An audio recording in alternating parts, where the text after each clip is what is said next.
What's up, everybody? How's everybody doing? I see you guys in chat. How's it going? JD Kent, Deadpool One Merc. How you doing, man? Yeah, it's JD. I might need your help tonight, brother. So hang out in the chat if you can, because I got some questions I need to ask you tonight to get into our topic of the week and other such things. But I got issues. I got issues with Bungie right now.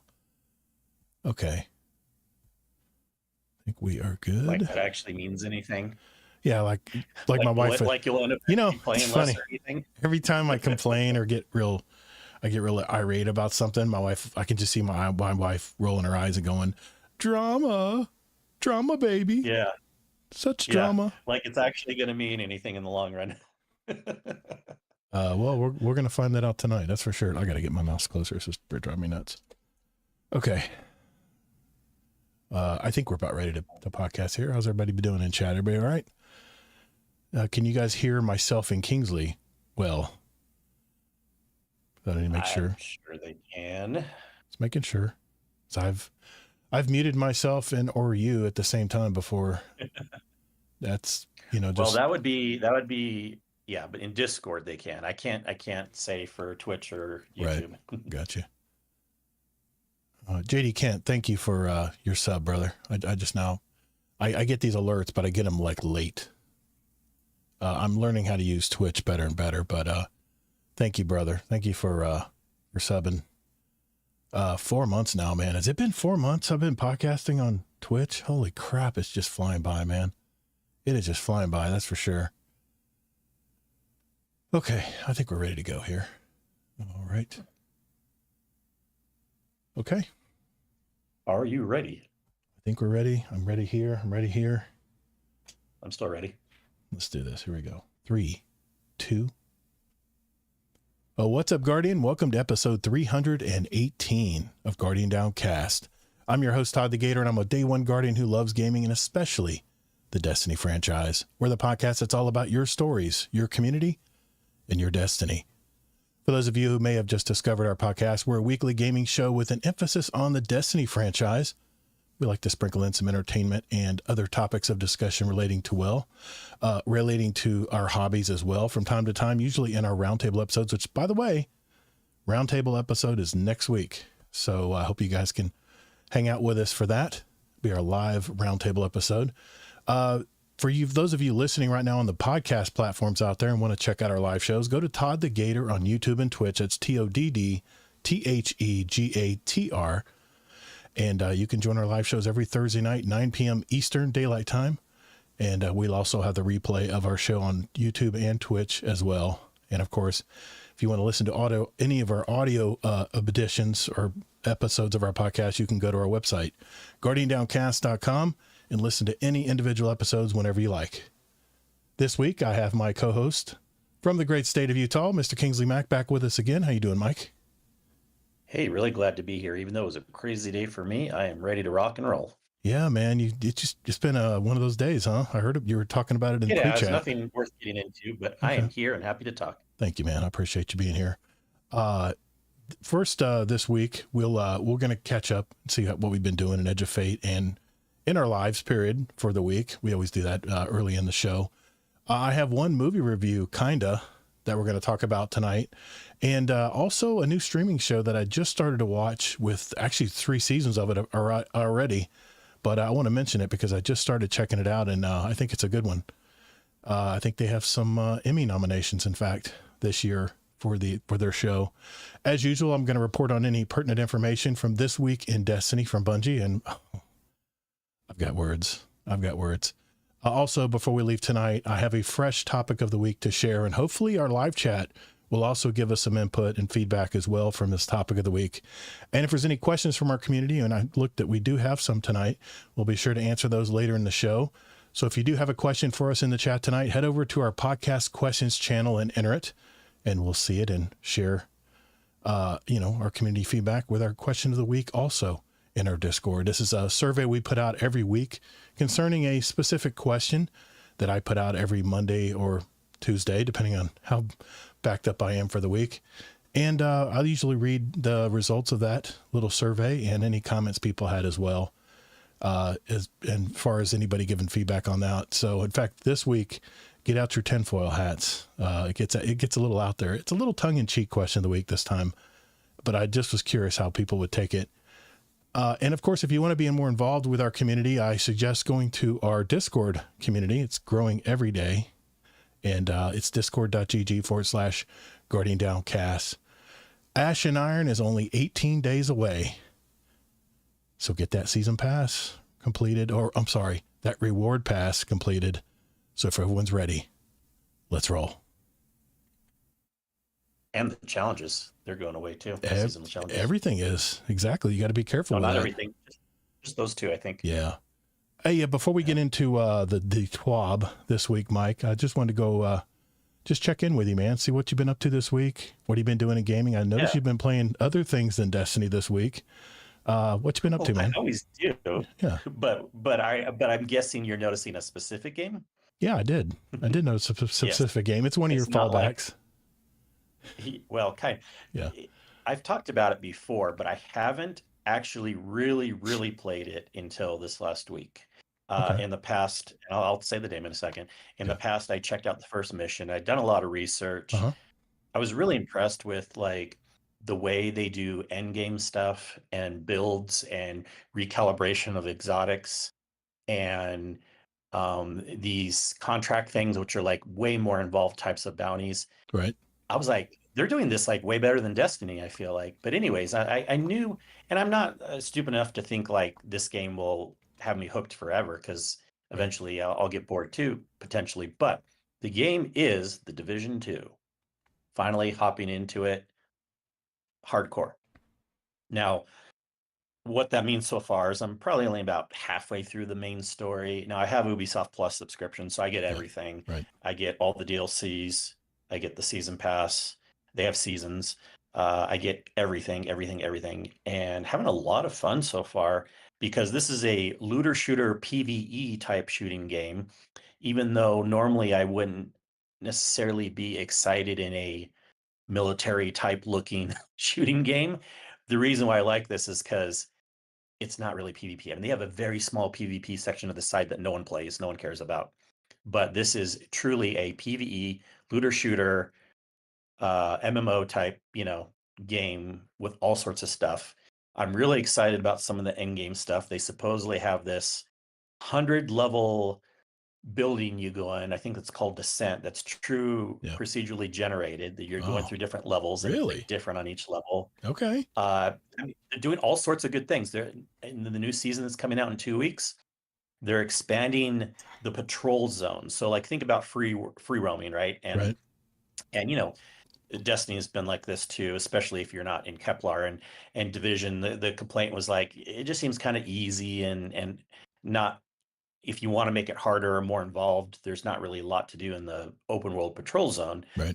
But they have a really cool thing coming in the next season update where, from what I understand, and it's really cool too, because people can test the new seasons ahead of time through a public test server, almost like they're beta testing the seasons. Okay. But what's going to happen is you can go to certain areas and patrol, and you don't have to do this. But if you like interact with certain things, it gets to a thing where an enemy faction comes out and tries to fight against you in the patrol area. And you think like, well, what's the big deal? It could be just like a mini mission or a public event. Like, no, it's way more involved, where it's like they're going like all around the map. And if you know like the shortcuts between like buildings and alleyways, it can really be advantageous. So you can like get angles on them and everything. And so it seems like it'll be pretty cool. I don't know, man. This game doesn't have a lot of players, but the funny thing about this game is it's gotten more popularity over time. When they had their latest DLC in March, it had a higher player count than the original release of The Division 2. So it kind of shows you they're doing something right if player count's generally going up with each release versus Destiny. Now player count's going down with a release. But I didn't know they were still updating that game still, to be honest. Oh yeah. Yeah. In fact, I don't remember any of this you're telling me right now when I played. Yeah. And season year 8 of The Division 2 is coming out next year, but it'll also be the 10-year anniversary in general of the Division, like the full series. They have a really big year planned next year. There's rumors that Division 3 is going to be coming out down the road. I mean, this is something that is there. Think about like the Warframe guys. Well, I might be a Division 2 guy now. So, as a side game, obviously I'm not going away from Destiny, but it's nice because right now there's a lot of new to me content. Well, That's fun to play. let me ask you this, again. since you're playing that again, how's the build crafting on it? I remember the loot was so convoluted last time I played. It was almost like noise. It was just how the loot system was put together. It just seemed very, very confusing how to put builds together for your soldier. Yeah. Has that improved at all, or is it still pretty crazy? Well, I don't know. I mean, the thing about it is, see, you can't, and I can't really understand, although I do a pretty good job of putting myself in other people's shoes. Like Destiny build crafting 2 can seem very convoluted at first too, if you're not sure what's happening. Well, that's true. I don't know how to answer that. I feel like there's a lot to it, which is good. So I'm excited learning all the systems. They have really good tutorial systems too and lore that's always built into all the menus that also Destiny doesn't have. So you can go in at any point and see tutorial screens again. You can see lore. There's all these pickup things. Like the menus you go through are like really deep if you want it to be. And you can just take your time and just learn everything really slowly if you want. And here's the funny thing, that there's a lot of fun abilities you can have too. Like rather than just have grenades and stuff, you can have like drones that you have, or you can have like little like robots that go out. And I'm finding the drone is pretty powerful so far. So like I'll throw out a drone, tell him which enemies to target onto, and he'll pick shoot them and distract them, and then I can get an angle around somewhere else and then start hitting the people. And it is third person, but the gun play actually feels pretty strong. Like it's barely a level just below Destiny. It's like very accurate. It feels good. There's not as many weapon types. There's probably about 6 weapon types. There's SMG, there's rifle, there's auto rifle. I forget, but they don't call it auto rifle, but you know what I mean. And then there's shotgun. There's light machine gun, and there's one other thing. And so I'm having a lot of fun just trying out different things. SMGs are definitely very powerful, especially the sniper. I have a really good sniper that I've paired with on the SMG. Does the scope pop up when you snipe, when you aim down the sight, or is it just and the scope feels really good. It's really clean. Nice. And I've already been doing a good job of getting headshots. Like it feels like it's easy to learn the weapon feels and kickbacks and everything like that in the game. So that's why I say the gunplay feels good. If it didn't feel good, obviously I wouldn't like it, being used to Destiny. Sure. Man, that sounds great, man. Dude, it's been what, probably 7 or 8 years since I played that game. And did you play Division 2 or Division 1? I can't remember. I honestly can't remember. Yeah. I remember playing through the first campaign where there's a helicopter at the end, and it was just like really like boring the way it ended. I was like, wow, that's it? Okay. That was real hard. Yeah, but all I remember about Division was Bullet Sponge Central, man. You'd be laying into a boss, and you would just sit there and just keep reloading. It just seemed redundant, the bullet sponginess. But I know I've heard that the developers have not given up on the game, that they are getting a second following on it now, but they have been listening to their player base, something Bungie is lacking these days. And we'll see. We'll see. I'll get into it, but no, what else you been doing, man? That's pretty much it. I mean, I did some raids and stuff this last week, and we have some more coming up. So, again, that's the main thing I'm interested in Destiny. Of course, when Ashen Iron comes out, I'll be excited to check out the new stuff there, which isn't much, but mostly it, just Division 2, until some other games come out, but I'll save that probably for another week's episode, some other games I'm looking forward to. Yeah, Ashen Iron, we're going to be talking about Ashen Iron tonight, especially, that's for sure.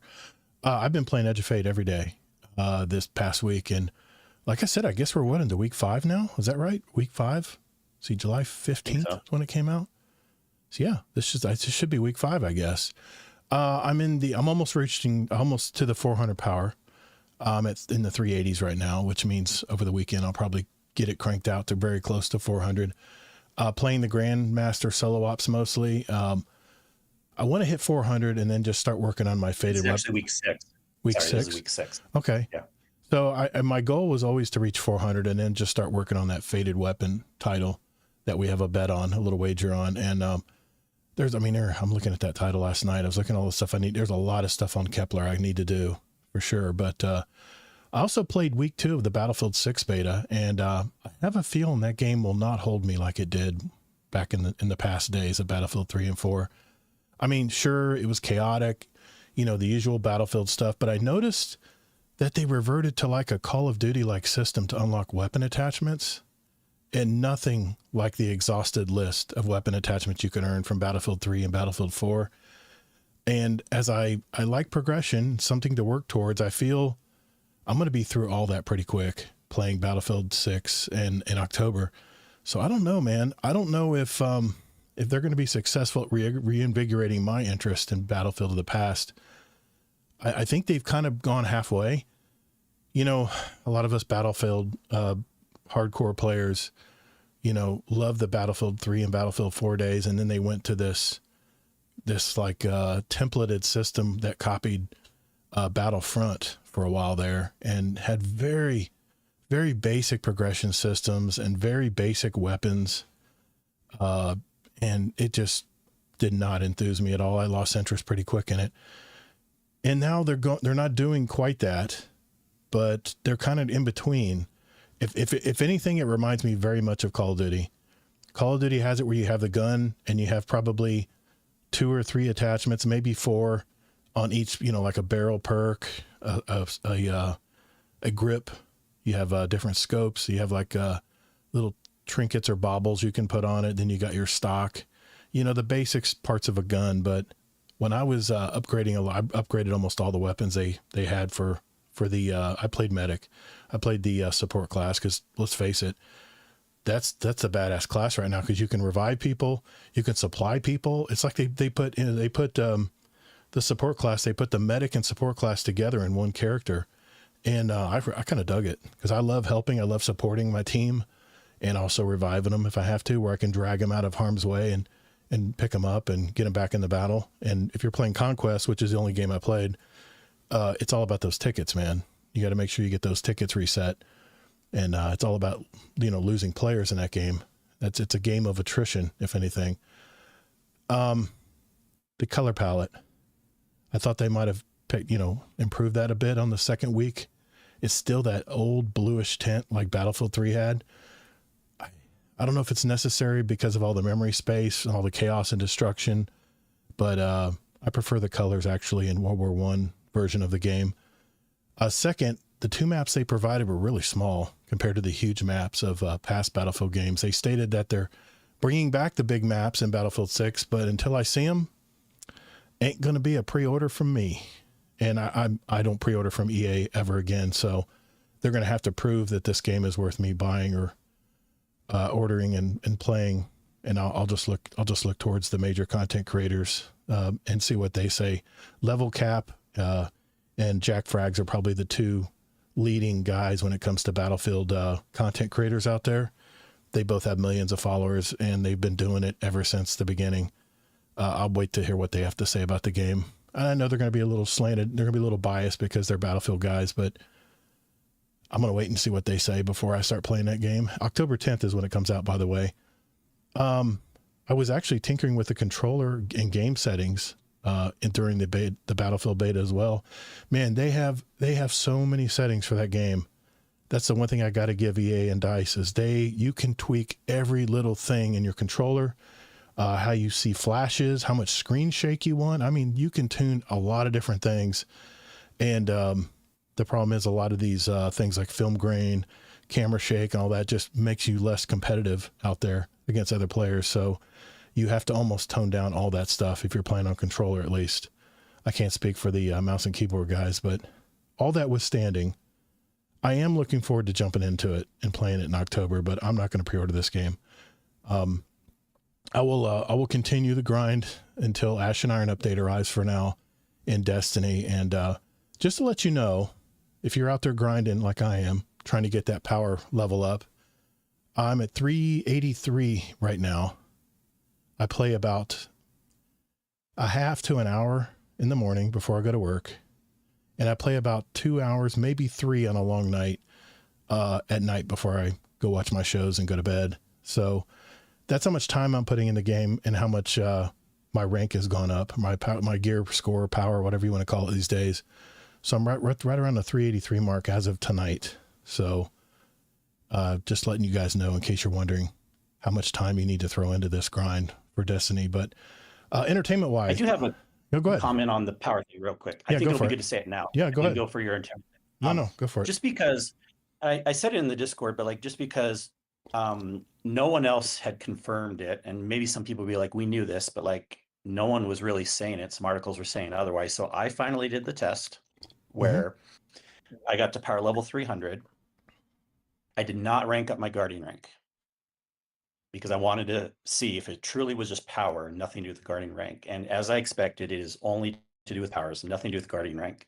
So as soon as I got to 300, I ran like 4 or 5 activities, and instantly when I was on 300, they were all dropping the tier 3, and then of course the solstice was still going on, and I was dropping tier 4 for solstice stuff. So it is what I expected. Now, of course, people will want to probably upgrade their guardian rank anyways, but the reason why it's good to know that it's not related to guardian rank and it's only related to power is because what if you're like a Crucible PvP player that doesn't care about some of those things in guardian rank? Because most of those things in guardian rank are all harder PvE things. Of course. So I think it's nice to know, because there were some articles that said incorrectly. They said to get tier 3, you have to be guardian rank, what was it, 7 and 300, and then tier 4, you know what I mean? And then better chances. Even Bungie had some incorrect wording for the solstice event, saying that tier drops would happen depending on your guardian rank level. And I don't know why. It's not guardian rank level at all. And so I'm glad I finally did the test, because no one else did the test. They just wanted to rank their guardian rank as soon as they got to 300 or 400 or whatever. But I'm getting more power. Test. Give me the power. I did the test, and I think it makes sense. I think we both agree on that point, though, right? Too. It should be purely based on power than guardian rank. You know, guardian rank's a fun side thing, but yeah. I really was hoping it was tied to guardian rank, because it just added another part of the game that you needed to try to grind up. But apparently, I thought you wanted it the other way for the PvP players. Well, yeah, I get that PvP. I get that, guys, but I really am enjoying the guardian rank stuff. And the problem is your gate kept anyway, because you're not high enough power to get some of this stuff done to move on to the next guardian rank anyway. So it kind of works hand in hand. We'll see, you know, if I get closer to guardian rank 9, if that really makes much of a difference or not. But I did, speaking of entertainment, I watched, has anybody heard of Rift Tracks? I'm a little old. I know there's a lot of people out there. Yes. Okay. What's the movie? Mystery Science Theater 3000. These are the guys who made that show. But what's the famous movie to watch? Eclipse. We watched Eclipse with Rift Tracks. Oh my God. Well, it's hilarious. We went this Thursday night. I don't know, was it Tuesday night? It's a special event, so it's not included in AMC Stubs, so I had to pay extra. I had to actually buy those tickets. So you got to be kind of a diehard fan to. So for anybody who doesn't know what Rift Tracks is, these are the guys who were behind Mystery Science Theater from the early days of Comedy Central, before the Daily Show was so huge.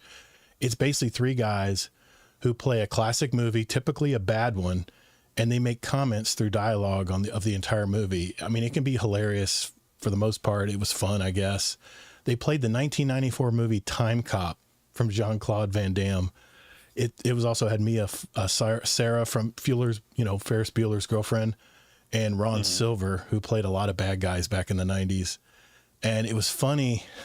It was funny making fun of that movie. It only received 42% from critics on Rotten Tomatoes, so it's definitely a turd of a movie. But I give it, I give Time Cop 1.5 stars. It's just an awful movie, but I give it 3 stars with everybody making fun of it with the Rift Track. So it's actually taped live.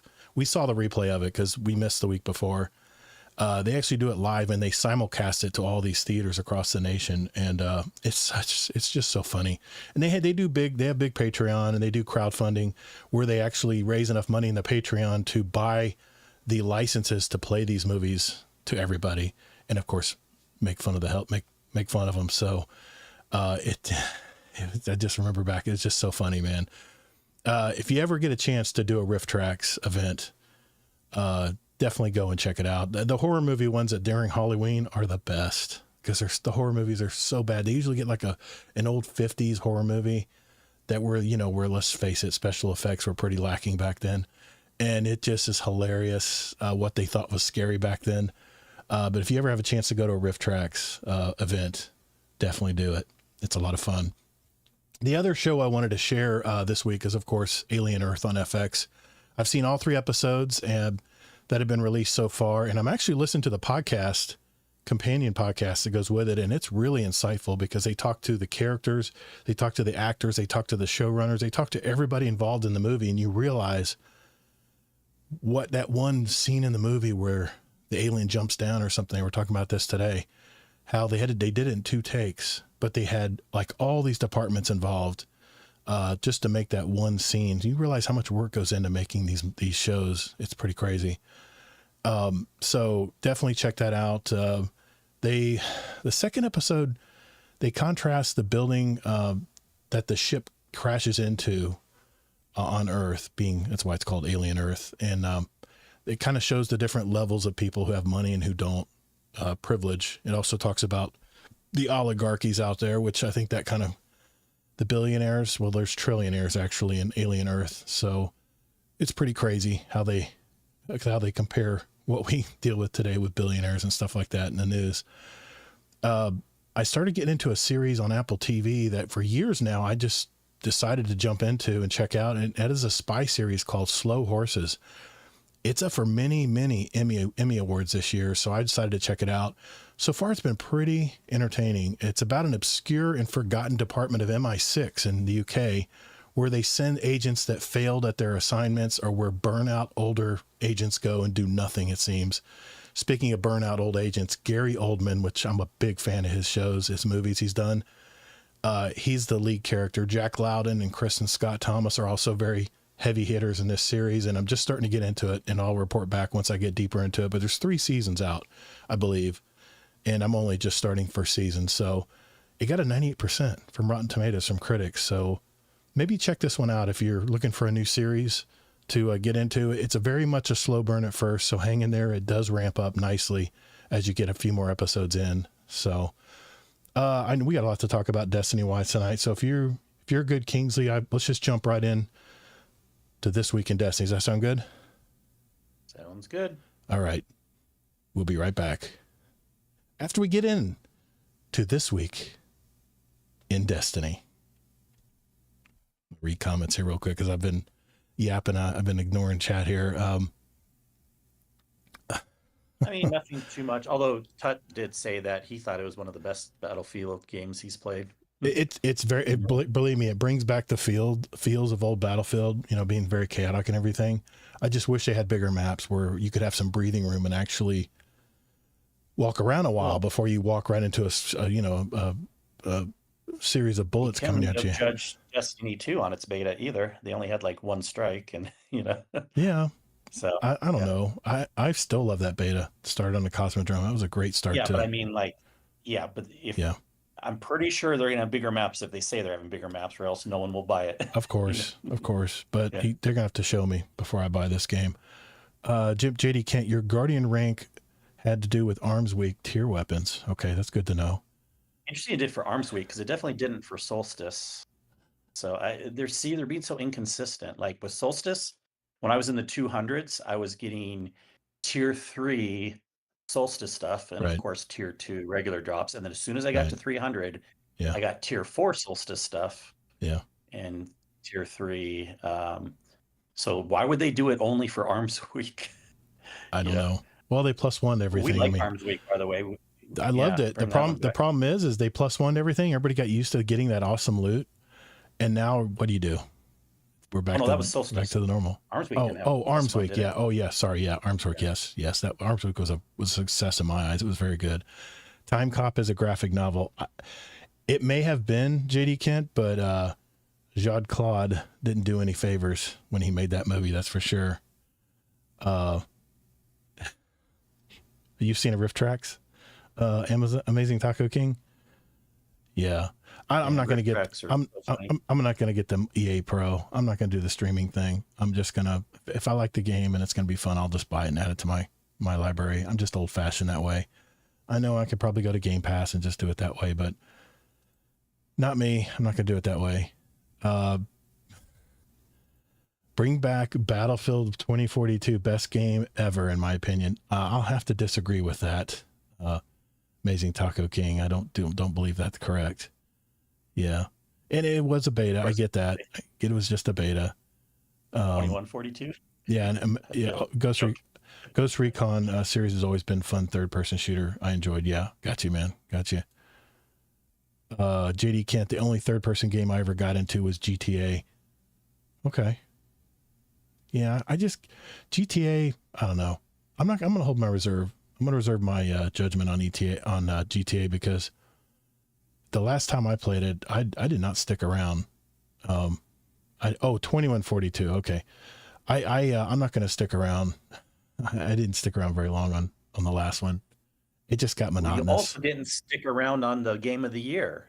And so I think that's a you problem, not a game problem. Could be, but I mean, you have to keep me hooked with something, you know. It just we need to do a bet if Claire Obscure does not get game of the year, because I'm sure it will. Yeah, so like we need to do a bet on that if it does or doesn't. I gotcha. Yeah. Okay, let's get into it. I'm gonna sit down. I'm going back down.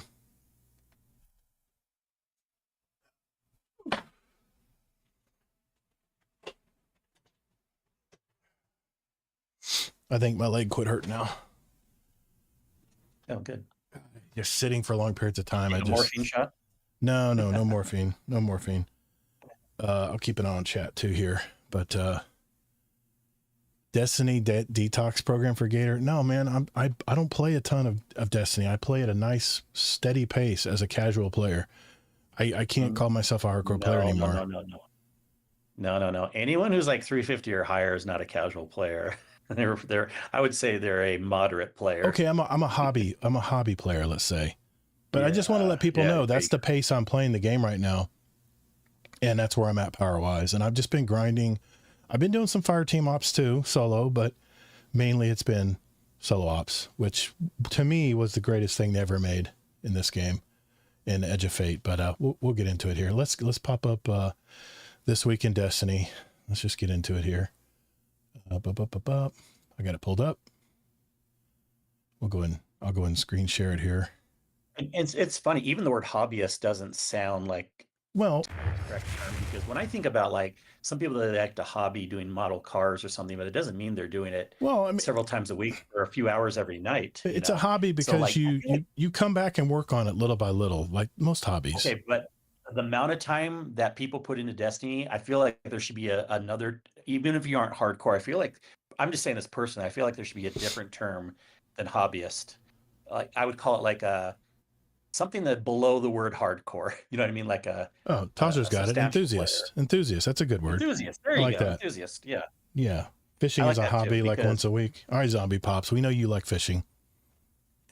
I mean, there's hardcore people too in Destiny, like JD Kent or whatever, but like definitely enthusiast. Hardcore not casual or not hobbyist. Hardcore casual. Okay. If there's such a word. Hardcore casual. I know. That's so funny. We'll figure that out. Okay. This Week in Destiny. All right. I'm going to try to keep my blood pressure low tonight. Okay. Here we go. All right. This Week in Destiny for August 21st, 2025. This Week in Destiny, we're sharing more details about the new content coming to the Desert Perpetual raid, as well as some changes we have planned for the portal in September. Yes. It might look that it's still very far away. Nope. Ash and Iron is dropping on September 9th. That's just a bit over 2 weeks, but let's say we're focused on the present for now. So here's what they're going to talk about. The Desert Perpetual expands soon. This is on July, July 19th, it was released to the world. Okay, I got you. You're reading word for word. I'm not going to read it word for word tonight, because I know I listen to podcasts and people just start reading it word for word. I'm like, okay, fast forward. I know you guys on the podcast apps are doing that right now. Oh no, we already know what's going on in the TWAB this week, so we're just going to skip past this part. But trust me, there's some really important information in here that I want to get to you guys. Uh, Well, September 20th is yes, the new version of the raid. yes, Yeah. and contest mode will be on for the first 48 hours.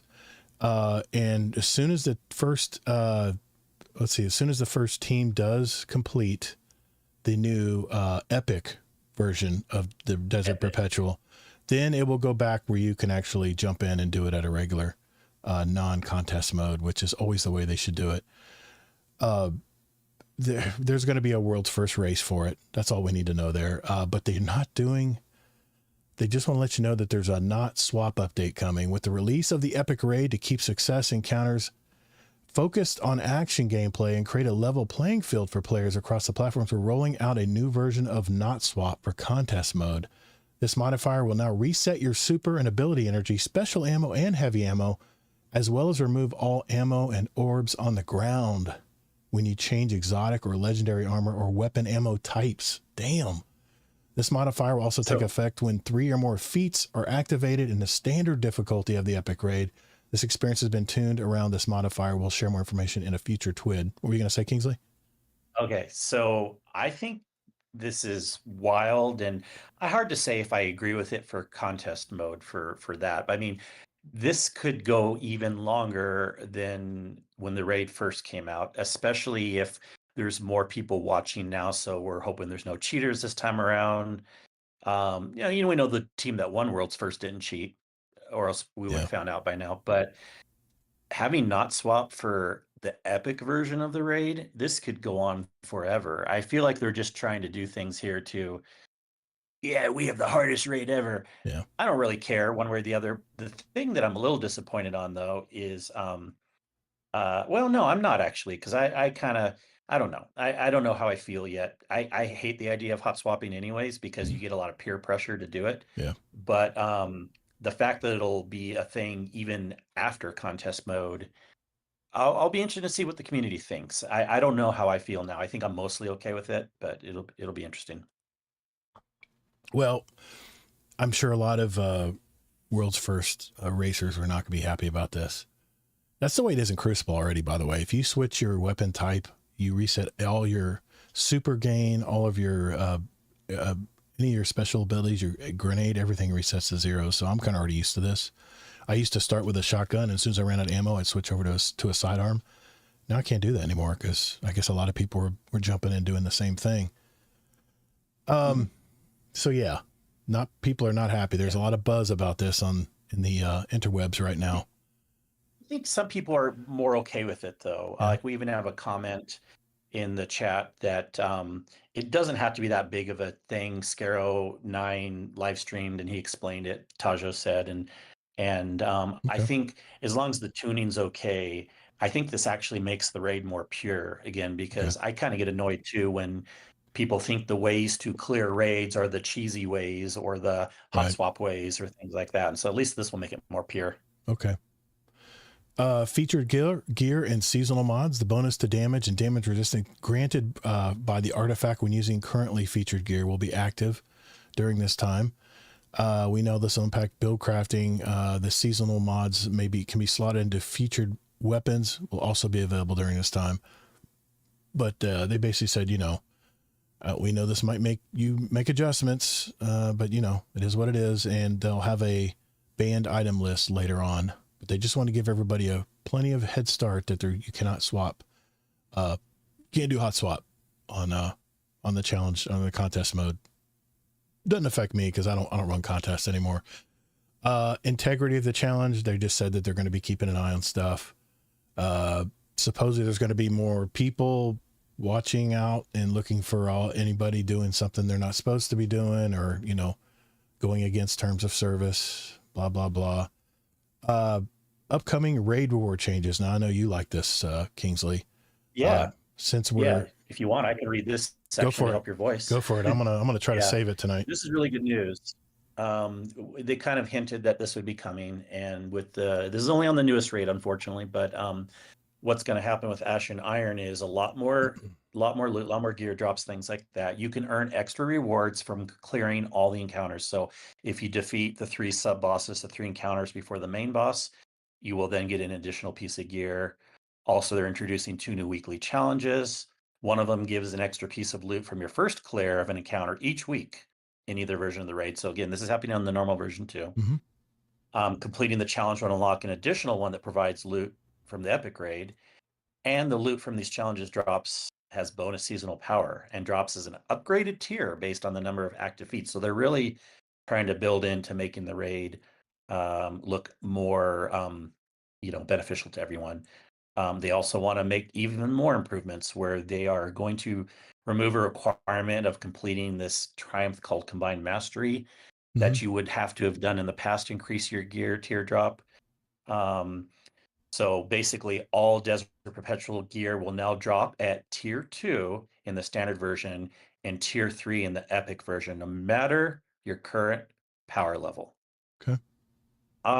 This is pretty cool. I think they maybe could have done 3 and 4 instead of 2 and 3, because a raid is still kind of a big deal thing, and really gear starts getting good at 4. But whatever, I'm not complaining. But the nice thing about this is we can bring newer people in. Doesn't matter their power level, and on normal version of the raid, they will get tier 2 loot to drop, no matter their power level. And tier 2 is fine. It just means you have enhanced mods. Yeah. You have enhanced No, I know. stuff on it. I really don't care that much, Yeah. but it's cool that they're doing this. I just think they probably could have bumped it up one level, but I'm not complaining. Okay. And then they've even added a chance for all gear earned during a full clear to drop at up to +2 from your base tier. Right. So that's kind of an RNG thing there, which we've already kind of had, but not +2. It was usually more like a +1 RNG to go above. So all good things in the raid. And last, an off requested feature for raids is arriving, where players who complete the map and compass quest as well as the epic raid can then approach the simulant Ansible to receive a new quest, and completing this new quest will unlock the ability to attune any previously acquired piece of gear from the raid, improving its chances of dropping from any encounter. So they're going to have attunement also. So they're like doing so much with this raid, so much. Like this is like ton. People don't understand. If you don't raid, you're like, okay, whatever. They skip this section of the TWID, but like, imagine everything they're doing here if they brought into other parts of the game. And Yeah. me being fair, I think they should bring in all this stuff to other parts of the game too. But I think it's really good because raid is a time investment, and I'm going to be talking more about time and what you should get per hour. And so at least with raid, since they're a big time investment, it does make sense to make this very more advantageous. Yeah, exactly. Yeah, I was thinking of you when I read this today. I was like, okay, Kingsley's going to be happy because I think we're going on our second attempt to run the Desert Perpetual on Saturday, right? I believe with our usual group. We are. Yeah, I can't wait. It's going to be a lot of fun. I'm loving that raid so far. Just the 2 encounters that we completed, I love it. I love being involved in the encounters, and it's just a lot of fun jumping into that. I'm really happy with that so far, and hopefully we'll get a little further this time. Okay, Bungie rewards extension. Just know that if you want the jacket or the little carry-on bag there, you have until December 5th at reset to get your Desert Perpetual Bungie rewards for doing that, completing the raid. So there's the jacket. I'm not gonna lie, that's a pretty hideous looking jacket, but okay. The portal updates. Let me clear my throat here because this is the part I really got upset about. All right, Kingsley, here we go. Hey Guardians, Portal dev team here. We see that you've been loving, checks notes, Caldera and K1 Logistics a lot. Maybe too much? What do they mean by the mines? The salty, oh no. Either way, in Ash and Iron, we're adding more variety to the portal, keeping all activities worthwhile, but also making them more time equivalent and risk and challenge equivalent while you progress your power. All right, so let's look at the pluses here. Here's the upcoming improvements that they're going to be doing. It's a better place when there are more options to play that what's optimal or close enough that you don't feel constrained to a handful of missions to play. We need Fireteam Ops to be a better place to play, either with your friends, with new friends via Fireteam Finder through matchmaking, or even as a solo Guardian wishing to do a solo strike. Some ops categories are going to get increased rewards, and some ops categories and activities are going to get slightly reduced rewards. Slightly is a very, very vague term. The solo ops dominance is especially stark between... You're reading way more into it, I bet, than you should. Well, we'll see. The solo ops dominance is especially stark between 400 and 450, and we're going to get into that part. Where the best way to attain power is through prime engrams and getting A grades as fast as possible. We want to make this more interesting portion of the game, one that makes attaining prime engrams in the portal more rewarding. Okay, so good so far, right? Okay, let's continue on. Starting next week, with update 9008, we are increasing the time limits in Fireteam Ops direct launch matchmaking tiers, giving players significantly more time to complete challenging match-made grandmasters. This should also help players reach A grades more consistently, resulting in better rewards. Good news. Additionally, we have some other improvements planned for the Portal and Ash and Iron going forward. And this is like a wish list they made. The time bonus system should give more value in trading off speed versus killing everything in kill-based activities and Fireteam Ops, and have a meaningful role in earning scores in solo and pinnacle ops. They also want good grades in Fireteam Ops should be less risky and less challenging to get more than they are now, and closer to solo and pinnacle ops activities. Third, Fireteam Ops should be at least as good a place to earn power as solo or pinnacle ops, and match-made Fireteam Ops should be more viable at high power levels. The next one, the way that equip power and account power work is confusing. We're fixing that part. We would like more variety in pinnacle ops, including a way to earn pinnacle ops gear via matchmaking. Also, we would like to give more regular opportunities to match made into marquee activities like Onslaught and the Coil. Those are the ones that take the most time, by the way. We want to make it easier and more obvious for everyone in the fire team to get the best rewards, even at wide power differentials. Next, we think various banes, challenges, and boons should be well balanced against each other. Another one is we think there should be more things to do in general as we add brand new activities into the portal and bring older legacy activities in. We want to be able to feature those more effectively for daily power gain. And lastly, it would be great if conquests were repeatable for portal rewards. Amen. Okay, Ash and Iron updates. This is what's coming in Ash and Iron. Ultimate difficulty playlist will be dropping. It starts at power 451. So JD Kent, others out there that have reached the pinnacle cap already, this will be for you guys. This will also have new player stakes. One's called Pressure Cooker, finish under the time limit or get kicked to orbit. Just like the old, oh my God, it's just like the old Nightfall strikes. Holy crap, man, that is a pressure cooker. Another one is called Extinction. All players are limited to a single life. There are no revives. I can just see the yelling matches right now in Fireteam Finder on that one, but okay. Ultimate includes two new those are the 2-player stakes.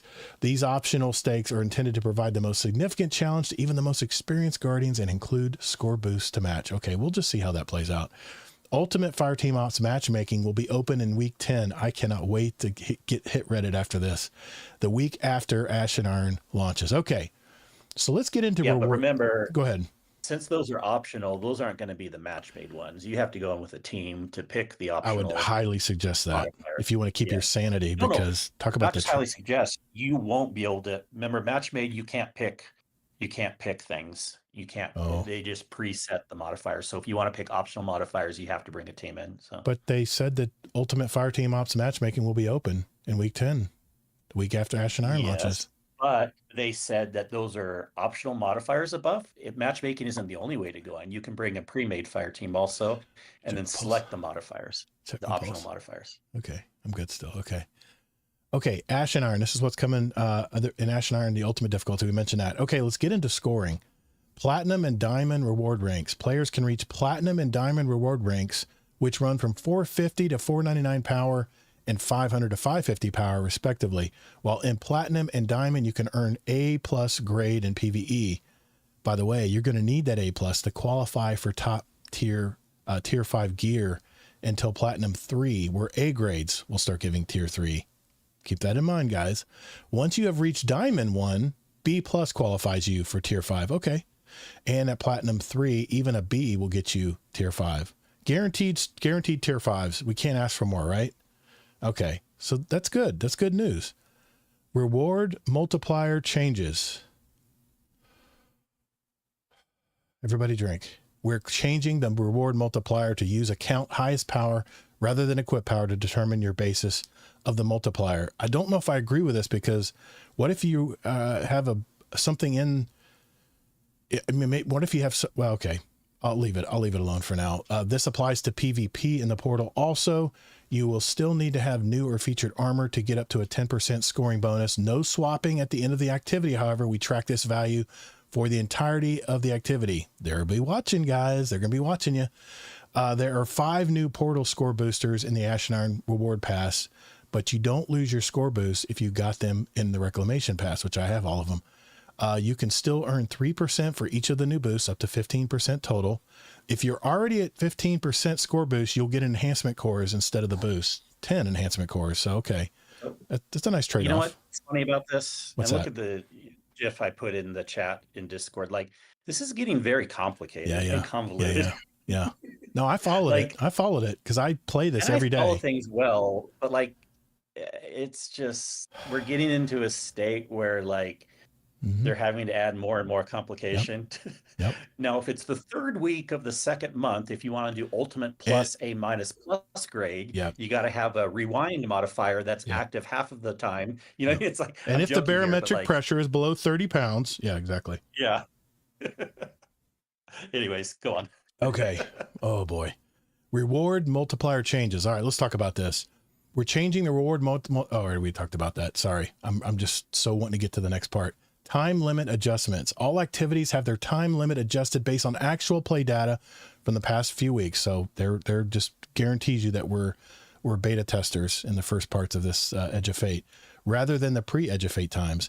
Many things are coming down to a reasonable level, looking at you 35-minute Starcross timer, and you too 8-minute Caldera timer.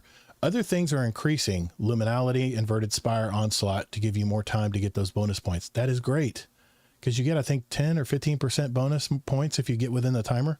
I never worry about the timers, by the way, because I just gear everything up for A grade, and then all I have to do is just make sure I kill everything and just get the thing done. But there are times where you need the timer if you want to go for the super high stuff. Yes. In the future, you'll need the timer to get you A+. So. Yeah, we're going to need the A+ now. So yeah. Bonus timer will award a minimum of 5% score bonus for coming in under the timer. Well, there you go. In the future, we're looking at ways to help visualize this in a customized screen when looking at protected score. Okay, this is good. I like the new UI. I like that. That's good. Make it easier for people to understand all these damn buffs and takeaways and all this stuff. Loadout restrictions. When we launch Edge of Fate, we're worried about the effects of loadout swapping in the portal with Armor 3.0, so we have significantly increased the scoring value for lock loadout, making it very advantageous to play with. I use it on every time I play because what weapons I got are the weapons I'm going to use. Well, now they're going to bring it back down. So just let you know, people, I guess, have caught on to that. And now you're not going to get as much challenge multiplier on that going forward in Ashen Iron. Everything we're talking about here is Ashen Iron. Yeah, I wouldn't say so much people catching on. Like I was kind of surprised too when I saw like it did 4 triangles. Yeah. I'm like, come on, like 4. It's easy to have a locked loadout. So I think it makes sense to give less points for locked loadout. I mean, if you're doing solo ops, they're so fast anyway. By the time you swap out stuff, it's okay. Well, I don't like locked loadouts, but still, I don't think I don't like it either. The point that they were giving, but you're getting it does make sense. You're getting a multiplier of 4 upward arrows, which is whatever that currency or whatever that figure means. Yeah. And I mean, that was the first thing. Yeah, that was the first thing I would do to immediately get my score up or potential score up. We're also adding a selection of new loadout restrictions modifiers along these, starting with the expert tier. Some examples: explosive weapons, including rocket-assisted ones, medieval weapons, you can guess which ones those are, and Old West weapons. You guys know what those are.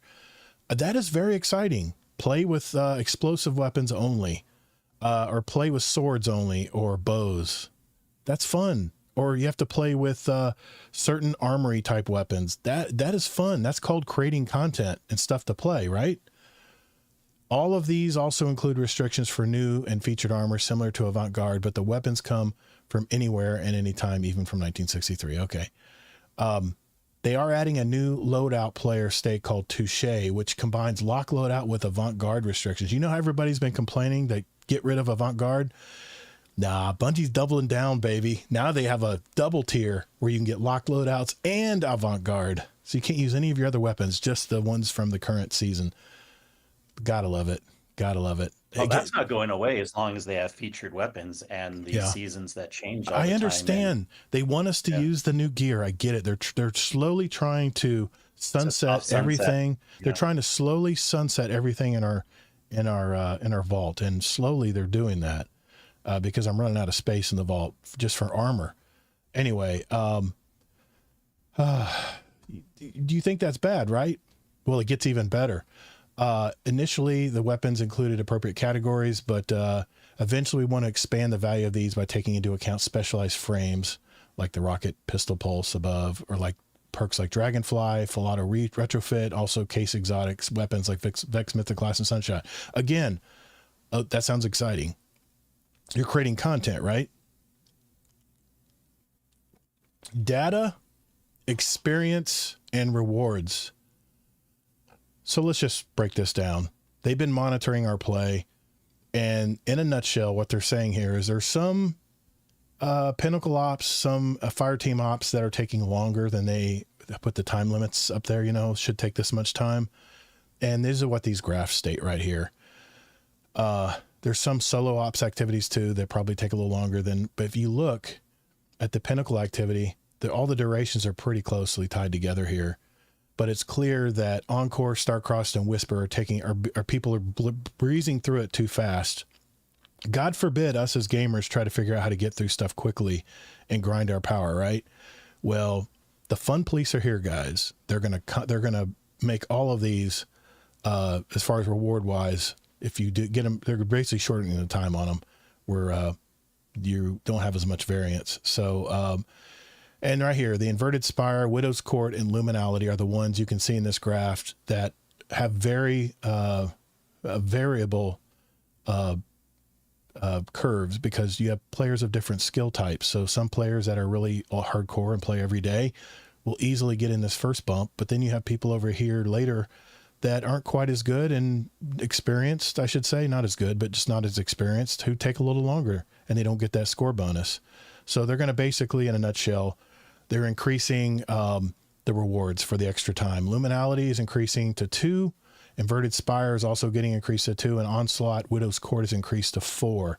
This is the rewards, the engrams you're going to get. So that's nice. They're adjusting for that, right? Everybody drink. Okay. We'll be moving Onslaught and Crawls to Pinnacle Ops, both to create activities to gain Pinnacle loot from. Okay, we don't need to know any of that. They're going to move things around. Let's just know that. Power and rewards. New weapons and armor are coming to the portal with Ash and Iron. Good news. So there's going to be new gear in each of the portal activity categories. Look for a preview in a future TWID. As mentioned on the July 3rd TWID, 400 to 450 power will no longer be limited by prime engrams. You'll be able to level up to 500 via any portal activity, just like we do now, from 10 to 400, which is what grind I've been on. And then you'll have to do the prime engram march from 500 to 550. Prime engrams have two real functions right now. They are a random, rare chance to get a gear tier boost over what you would normally get, and they are a primary way of earning power once you get to 500. However, because they slide into your loot system without any fanfare, they can sometimes get lost. So starting in Ash and Iron, you're going to have to go to Raoul to turn in these special engrams. So just like Destiny 1, you'll be able to go by and see what Raoul's got for you. What are you going to get in the engram? What are you going to get this time, right? What role am I going to get? All right, new activities and bonuses. Fire team ops activities. Is there going to be a brand new activity called Redacted? There's going to be more details in a future TWID. They already told us the name. That's so funny. What was it called? Reclamation, I think, or something. Is that what it's called? I never knew. Yeah, I got knew. it. Yeah. No, you never knew. We read it all the time. Probably. 2 new battlegrounds, Behemoth and Echo Core. 3 new strikes, Hypernet Current, the Insight Terminus, Fallen Saber. 3 expeditions, Nessus, Cosmodrome, and Europa, and Tomb of Elders. The daily bonus focus mission will be more predictable. Bonus slot 1, random choice of blank mission Bonus slot 2, random choice from a newly converted playgrounds, battlegrounds, strikes, and expeditions. And bonus slot 3, random choice from onslaughts and crawls. We're increasing the score multiplier for a kill scored activities by 5% to give players a little bit of breathing room so you don't have to kill every enemy to get your score. In addition to this, match-made skill scored activities are boosted by an additional 5%. Good news all around. Pinnacle Ops activities, there's going to be some dungeon layers, 3 of them to be exact. They'll talk about those later. 2 exotic missions, Presage and Avalon. Okay, that's going to be good. Presage, okay. Pinnacle Ops also received 2 daily bonus focus activities, a random choice from a dungeon layer and alternating between Presage and Avalon. Presage. When I say Presage again? Okay.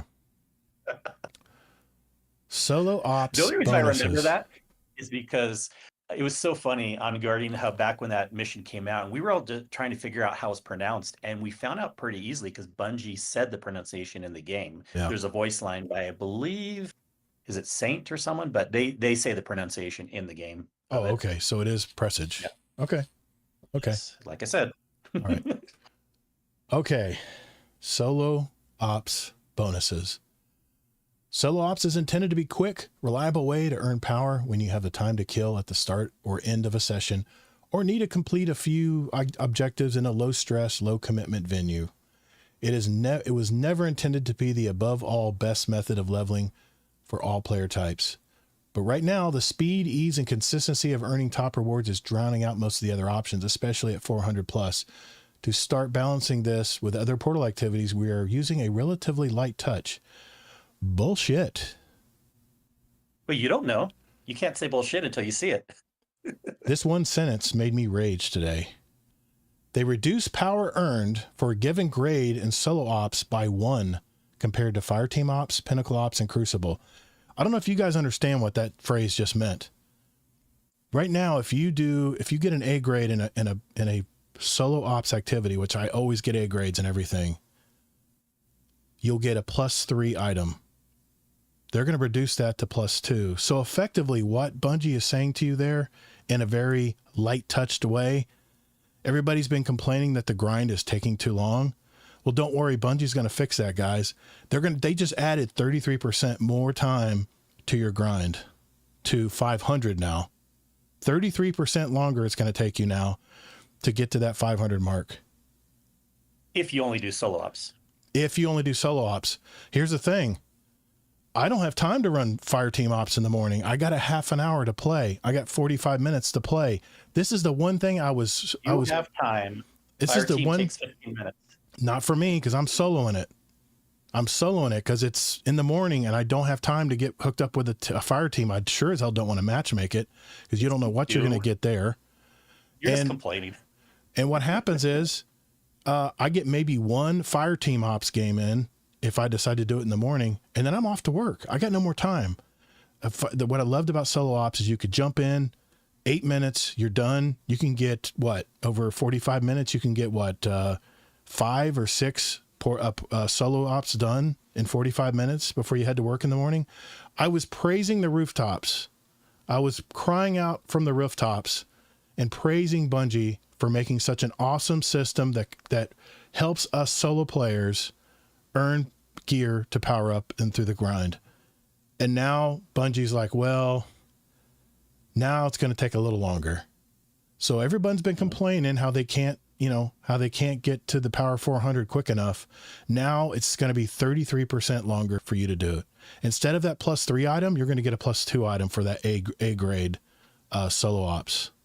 What's up, Ruben stuff? I see you there, buddy. It's not exactly that calculation because, first of all, the soft cap goes up to 2. So if you're counting it from 10, that's not fair because remember the soft cap to 200, you can get anything very easily. So you only have to count from 200 to 400. 200 to 500. Just 200 in to Ash and Iron because this is coming in Ash and Iron. Well, yeah, that's true. 300 levels. So Ash and Iron would be 200 to, it'd be 200 to, 500. Yep. Mm-hmm. Yeah. Believe me, I've already been thinking about this today. I was at work just steaming today. 33% longer for us solo players. Think about that. That is a long time. We're going to feel that. And I guarantee you, mark my words, Kingsley, in the middle of Ash and Iron, we're going to have an uprising of solo players that are going to complain. I guarantee you the YouTubers out there are going to be making so many videos about that one statement right there. So, paired with your changes to Fireteam Ops, scoring, other rewards tuning, will need to take further adjustments as needed. Yeah. Totally ridiculous. This is exactly 3 steps forward and 2 steps back. This is typical Bungie stuff. You made something finally for the solo player, and now it's just too hot for you. What is Bungie so worried about? They've created such a grind that I don't even look at any activities to play. Now, if I was Bungie, what I would do here is I would just throw more rewards toward everything else. And then when they're doing that too. Well, but the problem is we don't have the time to run Fireteam Ops in the morning before we go to work. And I'm not talking for myself here. I know there's a lot of players I'm talking to right now. They're like, well, that hurt. I saw comments in the Destiny chat today that people were saying that TWAB hurt solo players because they briefly stated it. They did not. You notice they talk about, it's one sentence where they talk about how they're going to severely nerf solo ops. And they just moved right on like nothing was different. Now, for those of you who are already at 450, you guys have done all the grinding. God bless you, man. I mean, you guys we're killing it out there. And now for players who don't put the hours in every week and are hoping to get their power up so they can get that precious tier 4 and tier 5 loot, now it's just even more out of reach. Yeah. All right. My turn. Most people wouldn't agree the word severely, even for 33%, but I think that math is a little wrong too when you count the 200 to 500. But also, you keep using the word afraid. They're not afraid, to be fair. They're wanting to have the game. They're not afraid of anything. So you don't need to use that word. They're wanting to have the game in a good state where they want to be fair and have the game in a good state, because imagine how bad it will be if the game gets to a place where everyone's only playing one activity in the whole game. The game would be in a very, very bad state. No, it's real simple, man. As everything, just like how you say they shouldn't have shotguns and stuff be a meta forever, they need to balance and change things back and forth. And these were in an unfair state compared to other things, so they're increasing a little more. You want to have time per hour, a fairness of like how many rewards you get. I agree totally with you. Solo ops take about 5 minutes. Fireteam op takes about 10 minutes, maybe 15. More than that. If you're soloing it, it's going to take you half an hour. Well, you're stupid if you're soloing it. You just do the match. I'm by myself playing in the morning. What else am I going to do? Am I supposed to look for 2 other players in the Discord and play one game and say, okay, see ya, I'm out? No, okay. Do you know how the game works? It auto match makes you. Oh, no. I don't do matchmaking. Why not? Because I'll get the kindergartners in there that don't even are going and looking for tablets or something. And I'm like, what the hell, man? We need to get through this. We want to get this time bonus done. And they'll be over here. Or I got to love this part. You're complaining about nothing. The idle guardian who sits in the back and just lets everybody else do the work and then runs up at the last minute and gets his chest. Doesn't hardly ever happen. I think you just had a couple bad experiences. Like I do the fire team ones a lot, and the matchmaking goes perfect. We get things done. It takes like 10 or 15 minutes. So you should have a certain amount of rewards for a 5-minute activity, a certain amount of rewards for a 10 or 15-minute activity, a certain amount of rewards for raids, and they're fixing that. And if they don't do that, then the game's going to be in a very, very bad state. There's only one solo op, and it wasn't even just solo ops in general. People were only playing one solo op because it was the quickest one. So not only do they need to do this change, but they need to do the changes where certain solo ops give more rewards than other solo ops, to be fair, because it needs to be related to how much time a specific one takes. Well, all I know, Kingsley, is we got Borderlands 4 coming. We got in September during Ash and Iron, just a week later, we've got Battlefield 6, which may not be your game, but it will be mine. We got a lot of games coming down the pike. I don't care about the new Call of Duty, but Here's the thing, and Taja, you may think this is a bad argument. No, it's not a bad argument, because what you do in a looter shooter game is you don't penalize people playing the way they want. What you do is you make other forms of the game much more rewarding. And that means letting us do the portal, let us do the solo ops in the morning, because that fits our play style. That fits our time that we have to play the game. That gives everyone all different varieties of way to play this game. And then, hey, if I want to spend just one game playing Fireteam Ops, and I know I'm going to get 5 Ingrams, basically the equivalent of me playing 4 of the solo ops, then I'm all for it. I might actually play that one game of Fireteam Ops if I know that I'm going to get 5 or more Ingrams for my time. They're adjusting it up a little bit, up 1, up 4 in the was it the onslaught missions. They're going up 4 on that. Some of them, it's working out really great, but they to penalize the solo ops players. This does not make sense. He wasn't even talking about that. He thinks it's silly that you go into the Fireteam Ops solo. Like, I think it's silly too. Dude, what's the one thing I've always said that I love about this new solo ops is the fact I can play a strike by myself. They even mentioned it in the TWAB. If you want to jump in and do a strike for yourself. I realize if I go try to play Onslaught solo, that's a fool's errand, because it's going to take forever to get through all those levels.